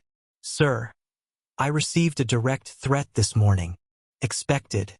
They're testing your resolve." Clark's eyes narrowed. "Lieutenant Chun reports that Blackwood accessed the North Wing security controls an hour ago. He's planning something, possibly to neutralize Michael before the demonstration. We've relocated your brother as a precaution. Major Reeves is implementing the alternate approach." James glanced toward the tour group, now examining a tactical training simulation. "And the demonstration? Proceeds as planned, but I've taken additional measures." Clark handed James a small communication device. "Secure channel to my team in Washington. If anything happens to us, they have instructions to release everything to specific oversight committees and trusted media contacts." The gravity of the situation settled over James. This was no longer just an investigation. It was an operation with potentially catastrophic consequences for everyone involved. "Sir, about Captain Walsh. Your instincts were correct. He came to me this morning with concerns about Blackwood's behavior. He's not part of the conspiracy, just ambitious and conflicted. I've given him limited information and a specific role." James nodded, relieved. Despite their differences, he had hoped Walsh's core principles remained intact. "Colonel Harrington," Blackwood called, gesturing him back to the group. "Our guests have questions about the tactical response scenarios." James rejoined the tour, answering technical questions with practiced ease while observing the subtle dynamics between Vance and his associates. 3 men in particular stayed close to the special advisor, ostensibly military attaches but carrying themselves with the hyper-awareness of covert operatives. The morning progressed without incident, though tension built beneath the surface. Lunch was served in the Grand Hall, providing James an opportunity to touch base with Major Reeves via their secure communication channel. "Michael is in position," she reported.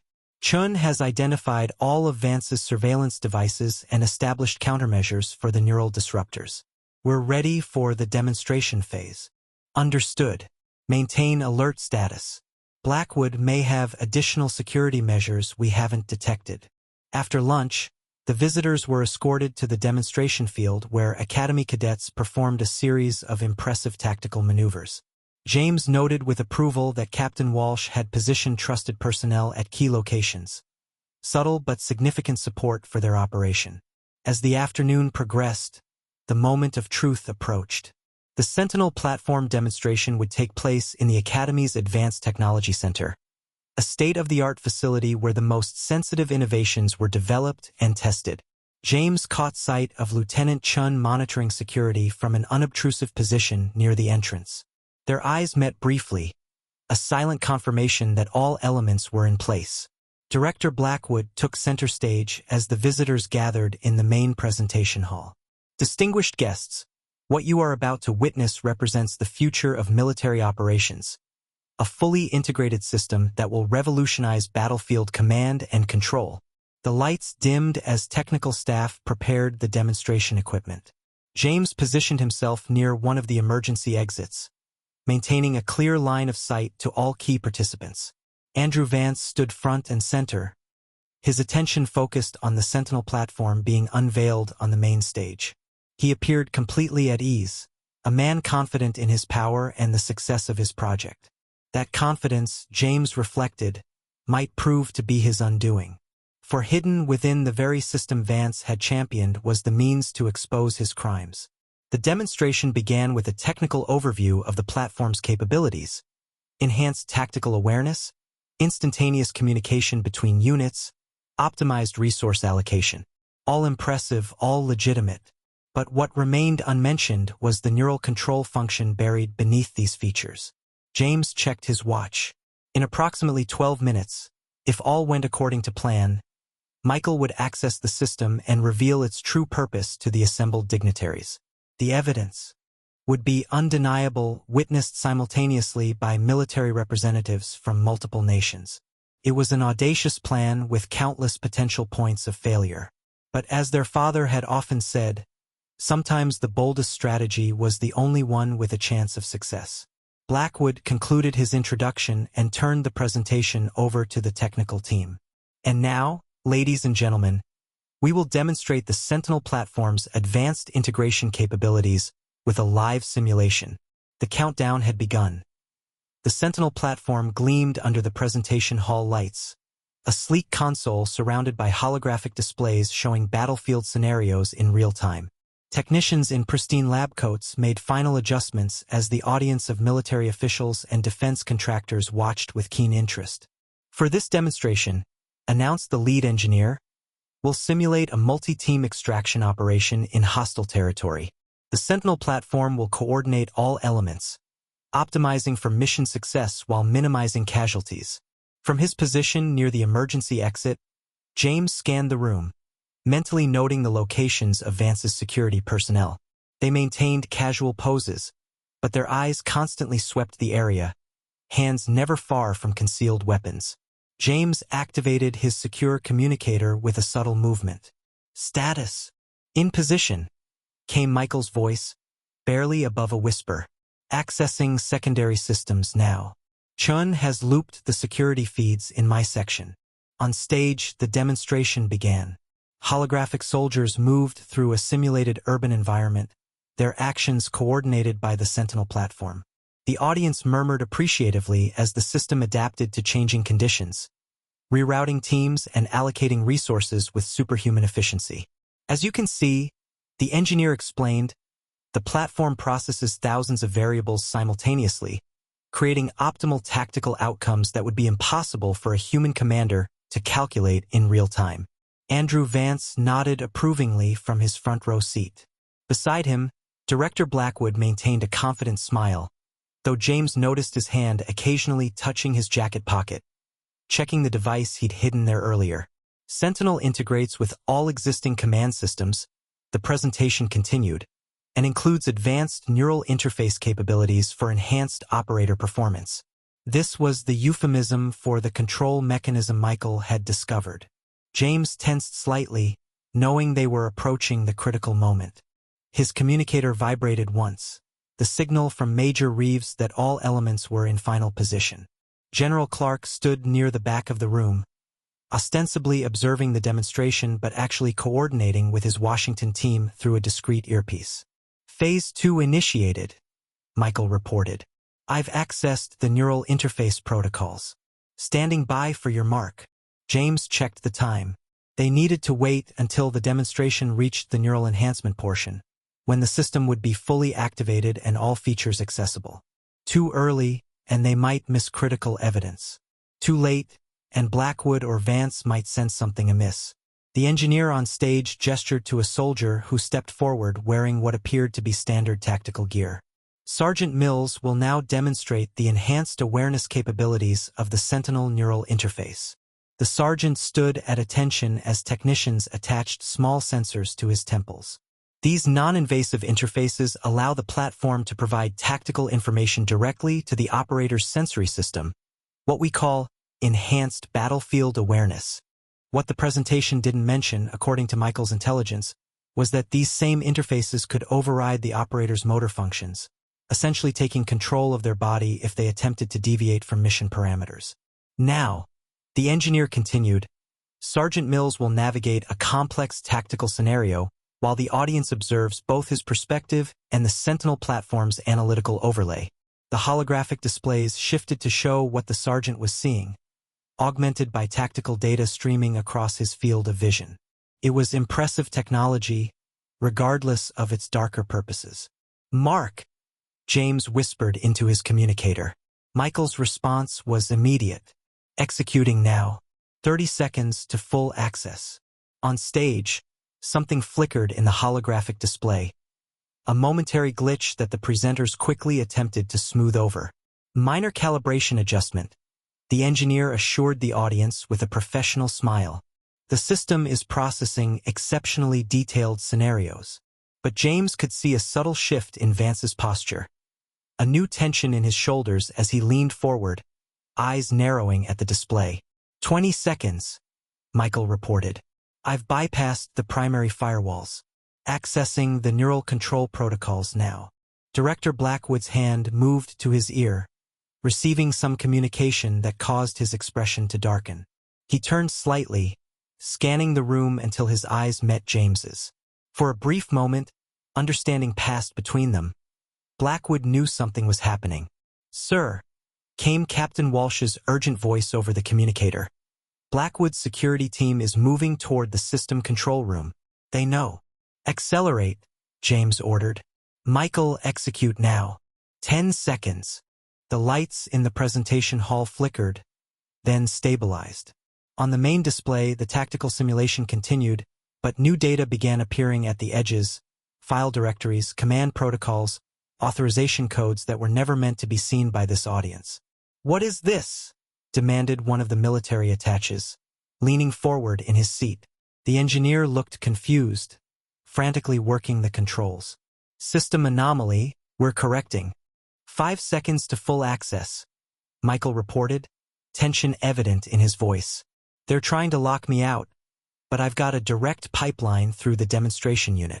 Andrew Vance was on his feet now, his composed demeanor replaced by barely contained fury as he hissed instructions to his security team. And then the holographic display transformed, revealing the true nature of the Sentinel platform to everyone present.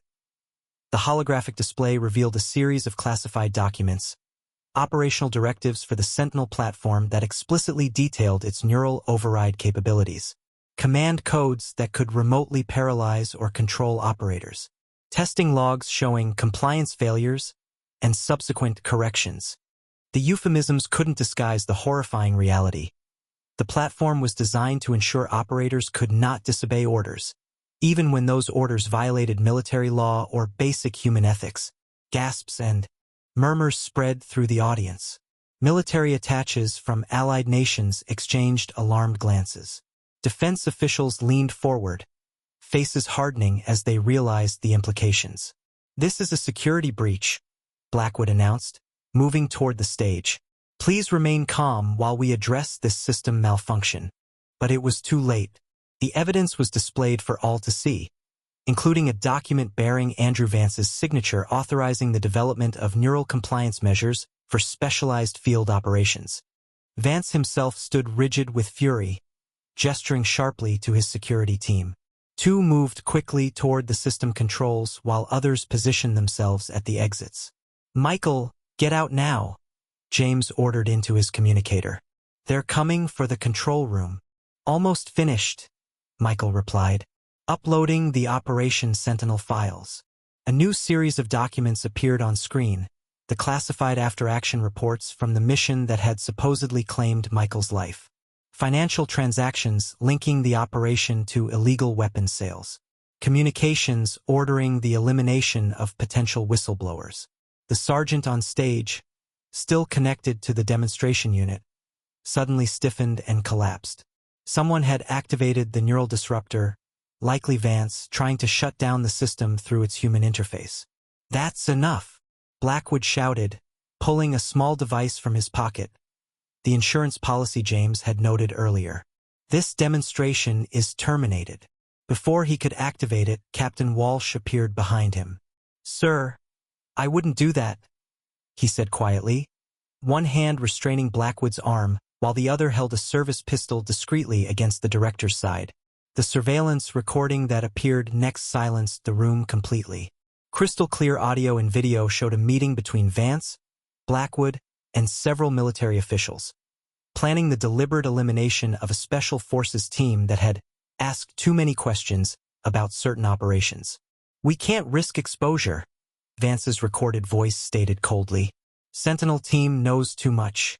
Make it look like enemy action. No survivors." James moved to the center of the room, his command presence drawing all eyes. "Ladies and gentlemen, what you're witnessing is evidence of treason and conspiracy at the highest levels of our defense establishment.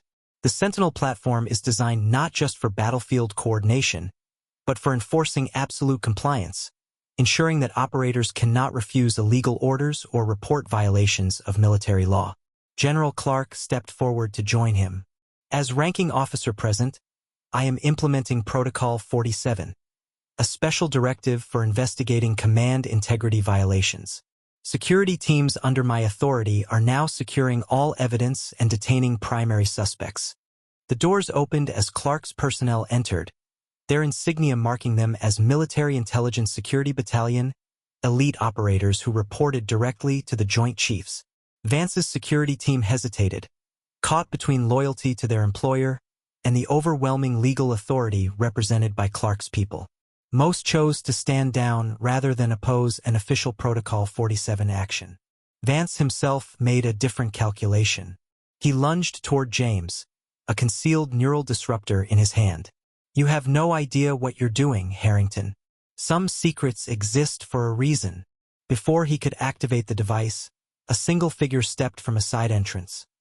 Michael Harrington, no longer disguised as Academy security, standing face to face with the man who had ordered his death. "Hello, Mr. Vance," Michael said calmly. "Remember me?" Vance froze, his expression shifting from rage to disbelief as he recognized the supposedly dead officer. "Impossible." "Apparently not," Michael replied. "Neither was collecting evidence for 7 years while you thought I was buried at Arlington." Two of Clark's operators moved to secure Vance, who seemed to have aged a decade in the past few minutes. Around the room, similar scenes unfolded as Blackwood and his key associates were detained. Colonel Harrington, General Clark announced formally. Please complete the security protocol. James nodded, addressing the still-shocked audience. Distinguished guests, this facility is now under Protocol 47 quarantine. You will be debriefed individually and may be asked to provide testimony regarding what you've witnessed today. I assure you that this action is being taken to protect the integrity of our military institutions, not to undermine them. As the situation stabilized, James found himself standing beside his brother for the first time in 7 years without pretense or disguise between them. Michael looked exhausted but satisfied. A man who had carried a terrible burden and finally set it down. It worked, Michael said quietly. It's not over, James cautioned. These men have powerful allies. The evidence will be attacked, witnesses pressured. But the truth is out, Michael replied. That's what matters. That's what they feared most. The hours following the revelation unfolded with controlled chaos. General Clark's team established a secure perimeter around North Peak Academy, isolating the facility from outside interference while evidence was cataloged and suspects detained. Military police units arrived to transport Vance, Blackwood, and their key associates to a specialized holding facility where they would await formal charges. James found himself in the Academy's command center, coordinating with multiple agencies now involved in the expanding investigation. Reports flowed in of additional suspects being located and secured, a web of corruption that spread through several branches of military and defense infrastructure. The Joint Chiefs have been briefed, Clark informed him, setting down a secure phone. They've authorized full investigative authority under Protocol 47. No interference, no political considerations. And the pushback? James asked, knowing how power protected itself. Already beginning. The Secretary of Defense is demanding explanations. Several congressional committees are asking questions. Clark's expression remained impassive. But the evidence is too comprehensive, too damning to be dismissed, especially with the international witnesses. The military attaches who had observed the Sentinel platform demonstration had been debriefed and released, carrying reports back to their respective governments. The diplomatic implications were enormous but served as additional insurance against any attempt to bury the investigation. Michael entered, accompanied by Lieutenant Chun. He had changed into standard officer's attire, the uniform fitting properly this time. Around his neck hung a pair of old military dog tags. Not his own, James noted, but those of another team member from Operation Sentinel. Martinez's, Michael explained, seeing his brother's glance. I recovered them after it happened. Seemed right to keep them close. The tags represented something profound, both evidence of betrayal and a symbol of the bond between soldiers that transcended death. James understood why Michael had carried them all these years. We've secured all the Sentinel platform's technical documentation, Chun reported. The neural control capabilities were more extensive than we initially understood. Phase 2 implementation would have included remote emotional modulation, essentially allowing handlers to suppress moral objections or ethical concerns in field operators. Mind control, James said grimly. Close enough, Michael agreed. Disguised as enhanced tactical awareness and stress management, to make it palatable to review boards. Major Reeves joined them, tablet in hand. We've cataloged all the evidence extracted from the Academy's secure servers. The conspiracy extends back at least 10 years, predating Operation Sentinel. Your father's investigation appears to have been the first serious threat to their activities. And they eliminated him for it, Michael said quietly. Heart attack induced by an untraceable toxin developed in a black site laboratory. The same lab that created the neural interface technology. James felt the weight of this revelation settle over him. Their father, the paragon of military virtue who had shaped both their lives, had died fighting the same corruption they now faced. Sir, Captain Walsh approached. His posture formal, but his expression more open than James had ever seen it. All Academy personnel have been accounted for and debriefed. Most were unaware of the true nature of the Sentinel platform or Director Blackwood's activities. And your assessment of who can be trusted going forward? James asked. Major Reeves has compiled a comprehensive list, sir. We've identified several instructors and technical staff who expressed concerns in the past but were silenced or reassigned. It was a start, rebuilding from those who had maintained their integrity despite pressure. The academy itself would need a complete overhaul, its purpose reclaimed from those who had perverted it. As the immediate crisis stabilized, tensions between the brothers that had been suppressed by necessity began to surface. Michael paced the command center restlessly, his focus shifting from operational details to broader implications. "This isn't just about justice for our team," he said during a private moment with James. "It's about preventing the next atrocity." The Sentinel platform was designed to create the perfect deniable assets.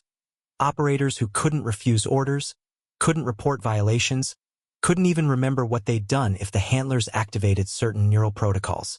"And now the technology is exposed," James responded. "International observers have seen it. The oversight committees are being briefed." "That won't stop them," Michael insisted, frustration evident in his voice. "They'll rename it, redesign it, hide it deeper. People like Vance don't give up power easily." "So what are you suggesting?" "We need to go public, completely public.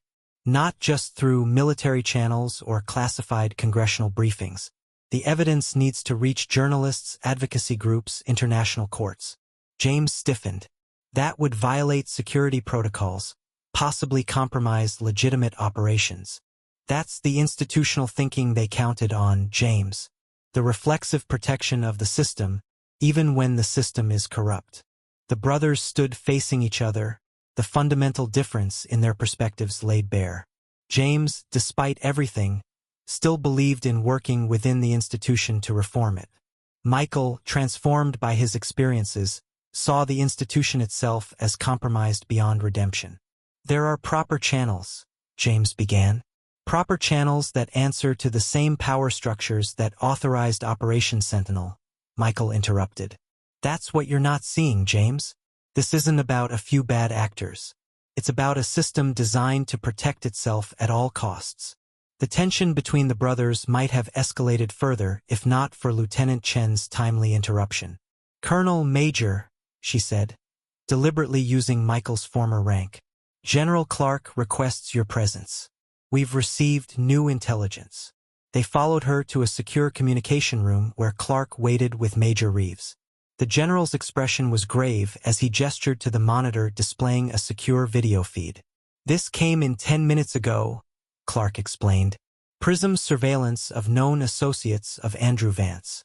The video showed a luxurious private office where 3 men in expensive suits were engaged in urgent conversation. Though there was no audio, their body language communicated alarm and strategic calculation. "Senator Howard Mercer," Clark identified the eldest man, "chairman of the Defense Appropriations Committee. The others are Richard Denton, CEO of Centaur Defense Technologies, and General Victor Lewis, Deputy Director of Special Operations Command." "The next tier of the conspiracy," Michael said quietly. "They're already mobilizing damage control," Clark confirmed. "We've intercepted communications suggesting they plan to characterize this as a rogue operation by Vance and Blackwood, sacrificing them to protect the wider network." James studied the men on screen, powerful figures he had interacted with throughout his career, never suspecting their involvement in the corruption that had claimed his brother's team. "They'll try to discredit the evidence," James said. "Paint this as an overreaction or a personal vendetta." "They've already begun," Chen reported, bringing up another screen showing internal memos being circulated through defense channels. "They're creating a counter-narrative, suggesting that Vance was investigating corruption himself and was framed by hostile intelligence assets." Michael's expression hardened. "This is exactly why containment won't work, James. They control too many of the channels you want to work through." The fundamental disagreement between them hung in the air, a conflict of approaches born from their different experiences. James shaped by decades within the system, Michael transformed by his years outside it, observing its failures from the shadows. "We need both approaches," Major Reeves suggested, breaking the impasse. "Official channels for legitimacy, but alternative pathways to ensure the evidence can't be buried." Clark nodded thoughtfully. Lieutenant Chun, what's the status of the detainees? Secure transport to Fort Greely is arranged for 1800 hours. Vance has already demanded legal representation and communication with Senator Mercer. Denied for now under Protocol 47, but that won't hold. Indefinitely, Clark observed. We have perhaps 48 hours before political pressure forces concessions. The reality of their situation was becoming clear. They had won the first battle by exposing the Sentinel platform and detaining key conspirators, but the war for accountability was just beginning. Powerful forces were already moving to contain the damage, reframe the narrative, and protect the wider network. We need to split our focus, James decided, military pragmatism asserting itself. General Clark and I will work through official channels, maintaining the integrity of Protocol 47 and securing the evidence chain. Michael and Lieutenant Chun will prepare alternative measures if those channels become compromised. Michael studied his brother, surprised by the concession. You're acknowledging the system might fail? I'm acknowledging that we're fighting people who have spent decades learning to manipulate the system, James clarified. That doesn't make the system itself corrupt, but it does make it vulnerable. It wasn't full agreement, but it was a workable compromise, enough to move forward with a unified strategy while respecting their different perspectives. We should bring in Lieutenant Chen's contact at the Military Justice Review Board, Michael suggested. Someone with oversight authority but outside the direct chain of command. Chen nodded. Colonel Catherine Rivera. She's been investigating suspicious patterns in classified mission outcomes for the past 3 years. She'll understand the significance of what we've uncovered. Make the contact, Clark authorized. But carefully. We don't know how far this network extends. As the meeting continued, James observed his brother more carefully. Michael had changed profoundly during his years in hiding, harder, more cynical, but also more perceptive about institutional failings.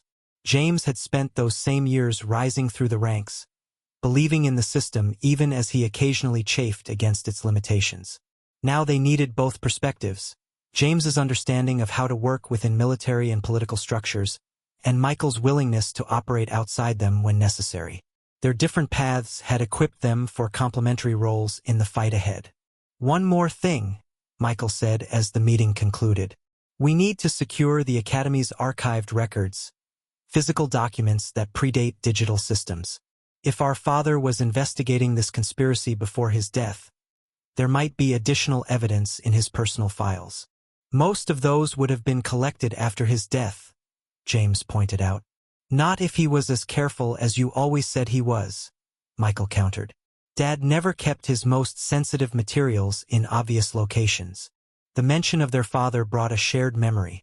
The stern colonel who had raised them with military discipline but also with a profound sense of duty that transcended rank and institution.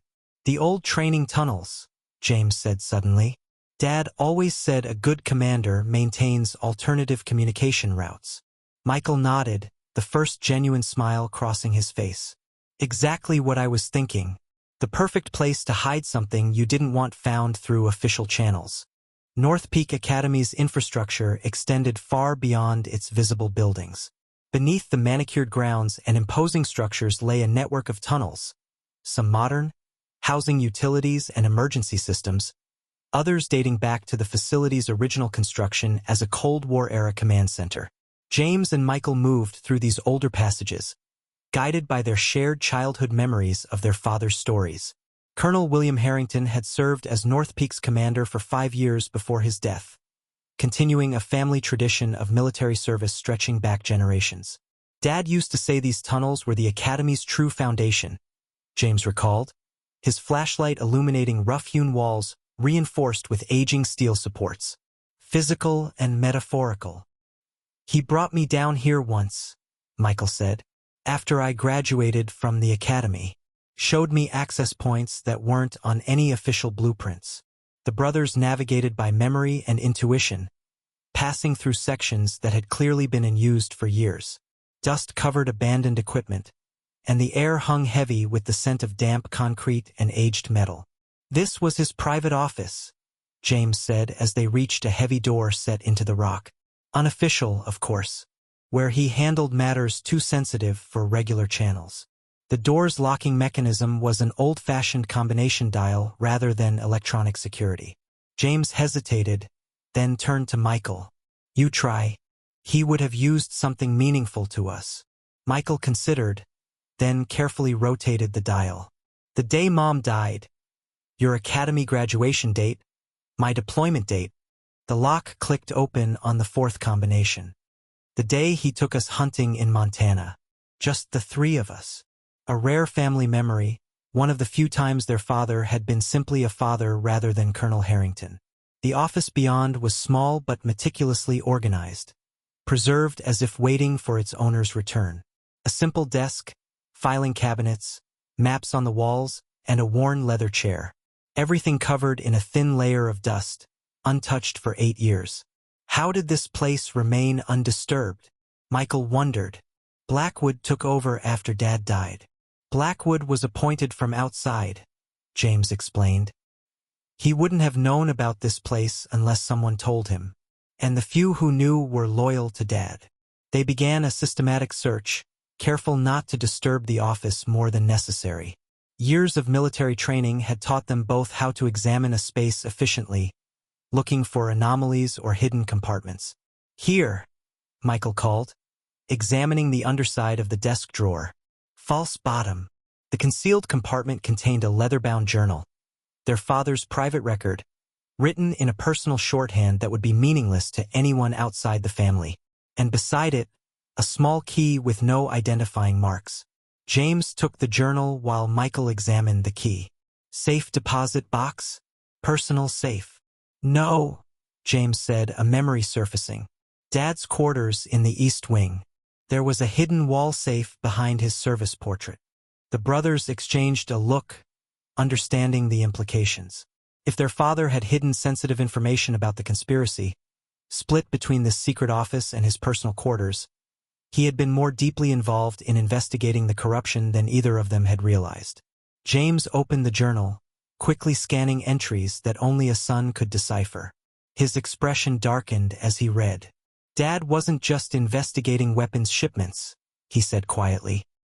He had uncovered the entire operation, including early development of what would become the Sentinel platform. He called it Project Compliance then. Michael joined him, reading over his shoulder. Dates, names, financial transactions. He had everything. Almost 2 years before Operation Sentinel. And before his heart attack, James added grimly. They continued reading, piecing together their father's investigation. William Harrington had discovered irregularities in special operations funding, leading him to uncover a shadow program developing technology to ensure absolute control over elite operators. His journal documented a systematic effort to create deniable assets for operations that violated military law and international conventions. "Look at this," Michael said, pointing to an entry dated 3 weeks before their father's death.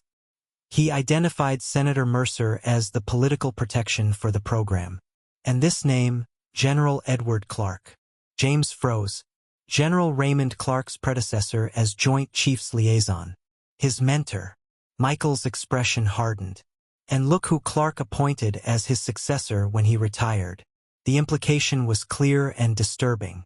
General Raymond Clark, the man currently leading the Protocol 47 investigation, the officer they had trusted with evidence against Vance and Blackwood, had direct connections to the original conspiracy their father had uncovered. "This doesn't necessarily mean Clark is involved," James said, though uncertainty crept into his voice. "Succession plans are standard procedure. A convenient succession that placed him in position to monitor North Peak after Dad's death," Michael countered. "And now he's in control of all the evidence we've gathered." The journal's final entries were the most damning. Their father had documented a meeting where he confronted General Edward Clark with evidence of the illegal program. 1 week later, William Harrington was dead from an apparent heart attack. "We need to secure this journal immediately," James said, military caution reasserting itself. "And we need to rethink our approach to General Clark." As if summoned by the thought, their secure communicators activated simultaneously. Major Reeves's voice came through, tense and urgent. "Colonel, we have a situation." General Clark has ordered the evidence transferred to a secure facility under his direct command. He's overriding Protocol 47 procedures. James and Michael exchanged grim looks as the implications settled over them.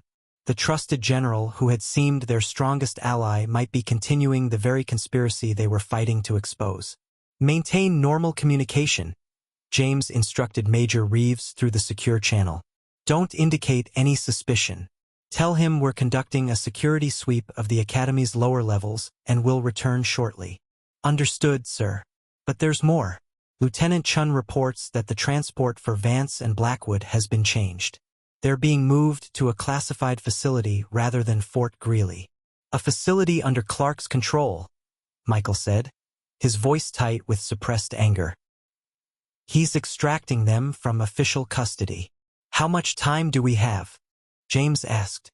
Transport leaves in 40 minutes, Reeves replied.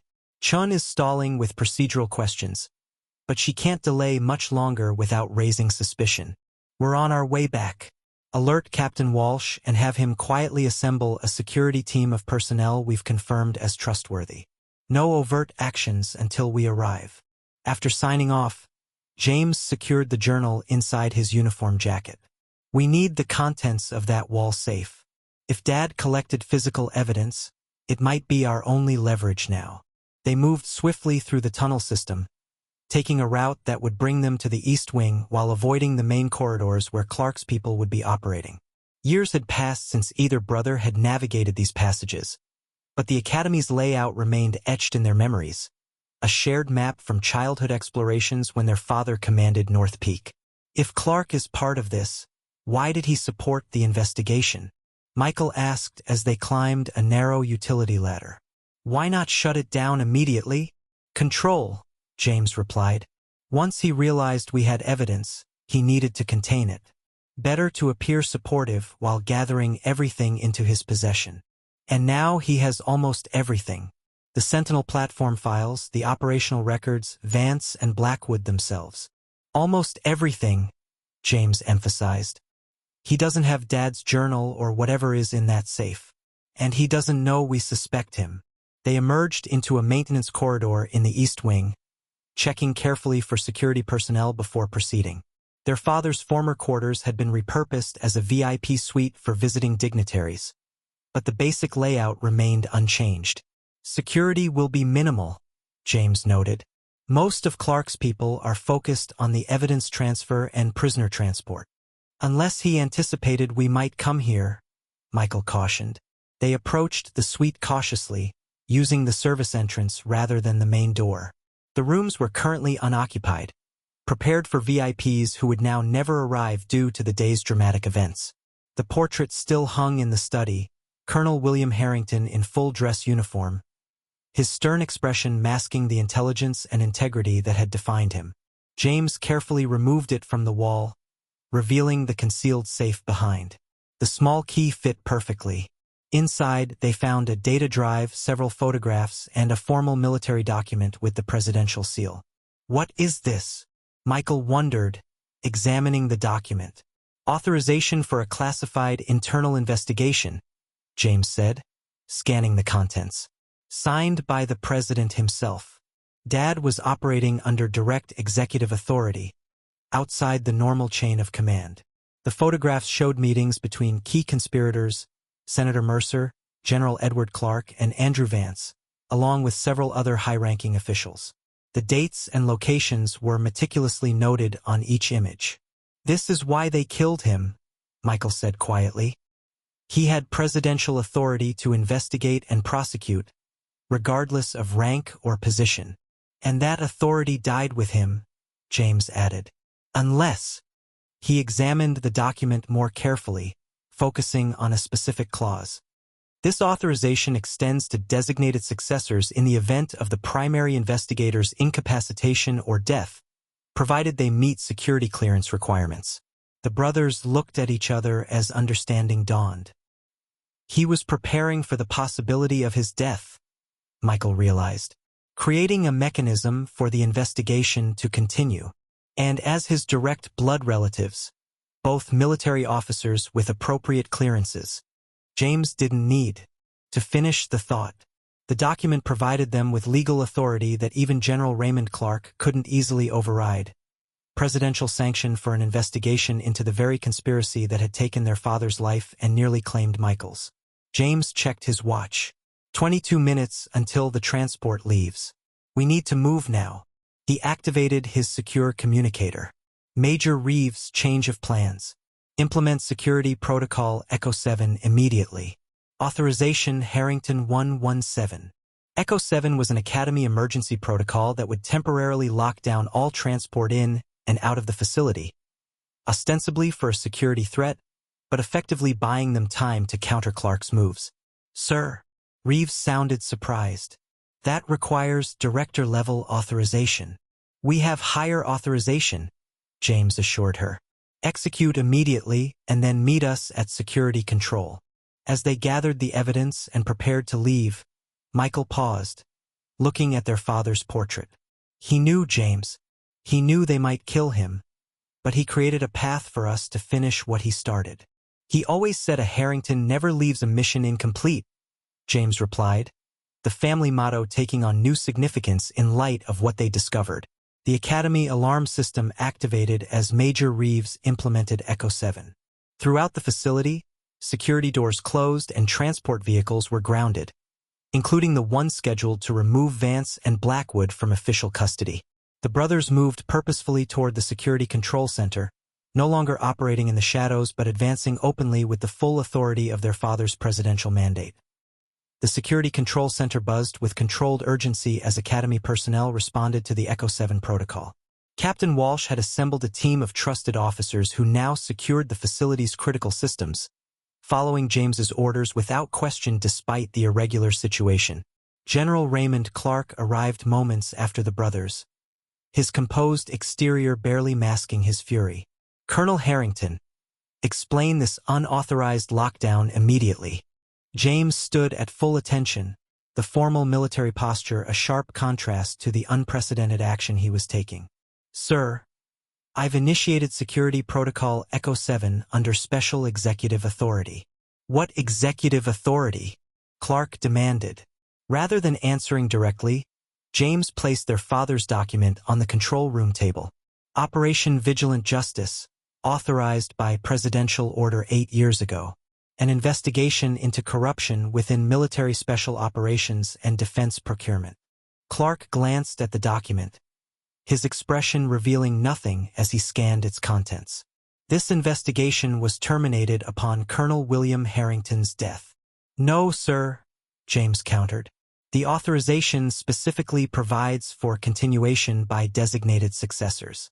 As Colonel Harrington's direct blood relatives and military officers with appropriate security clearance, my brother and I are legally empowered to resume the investigation.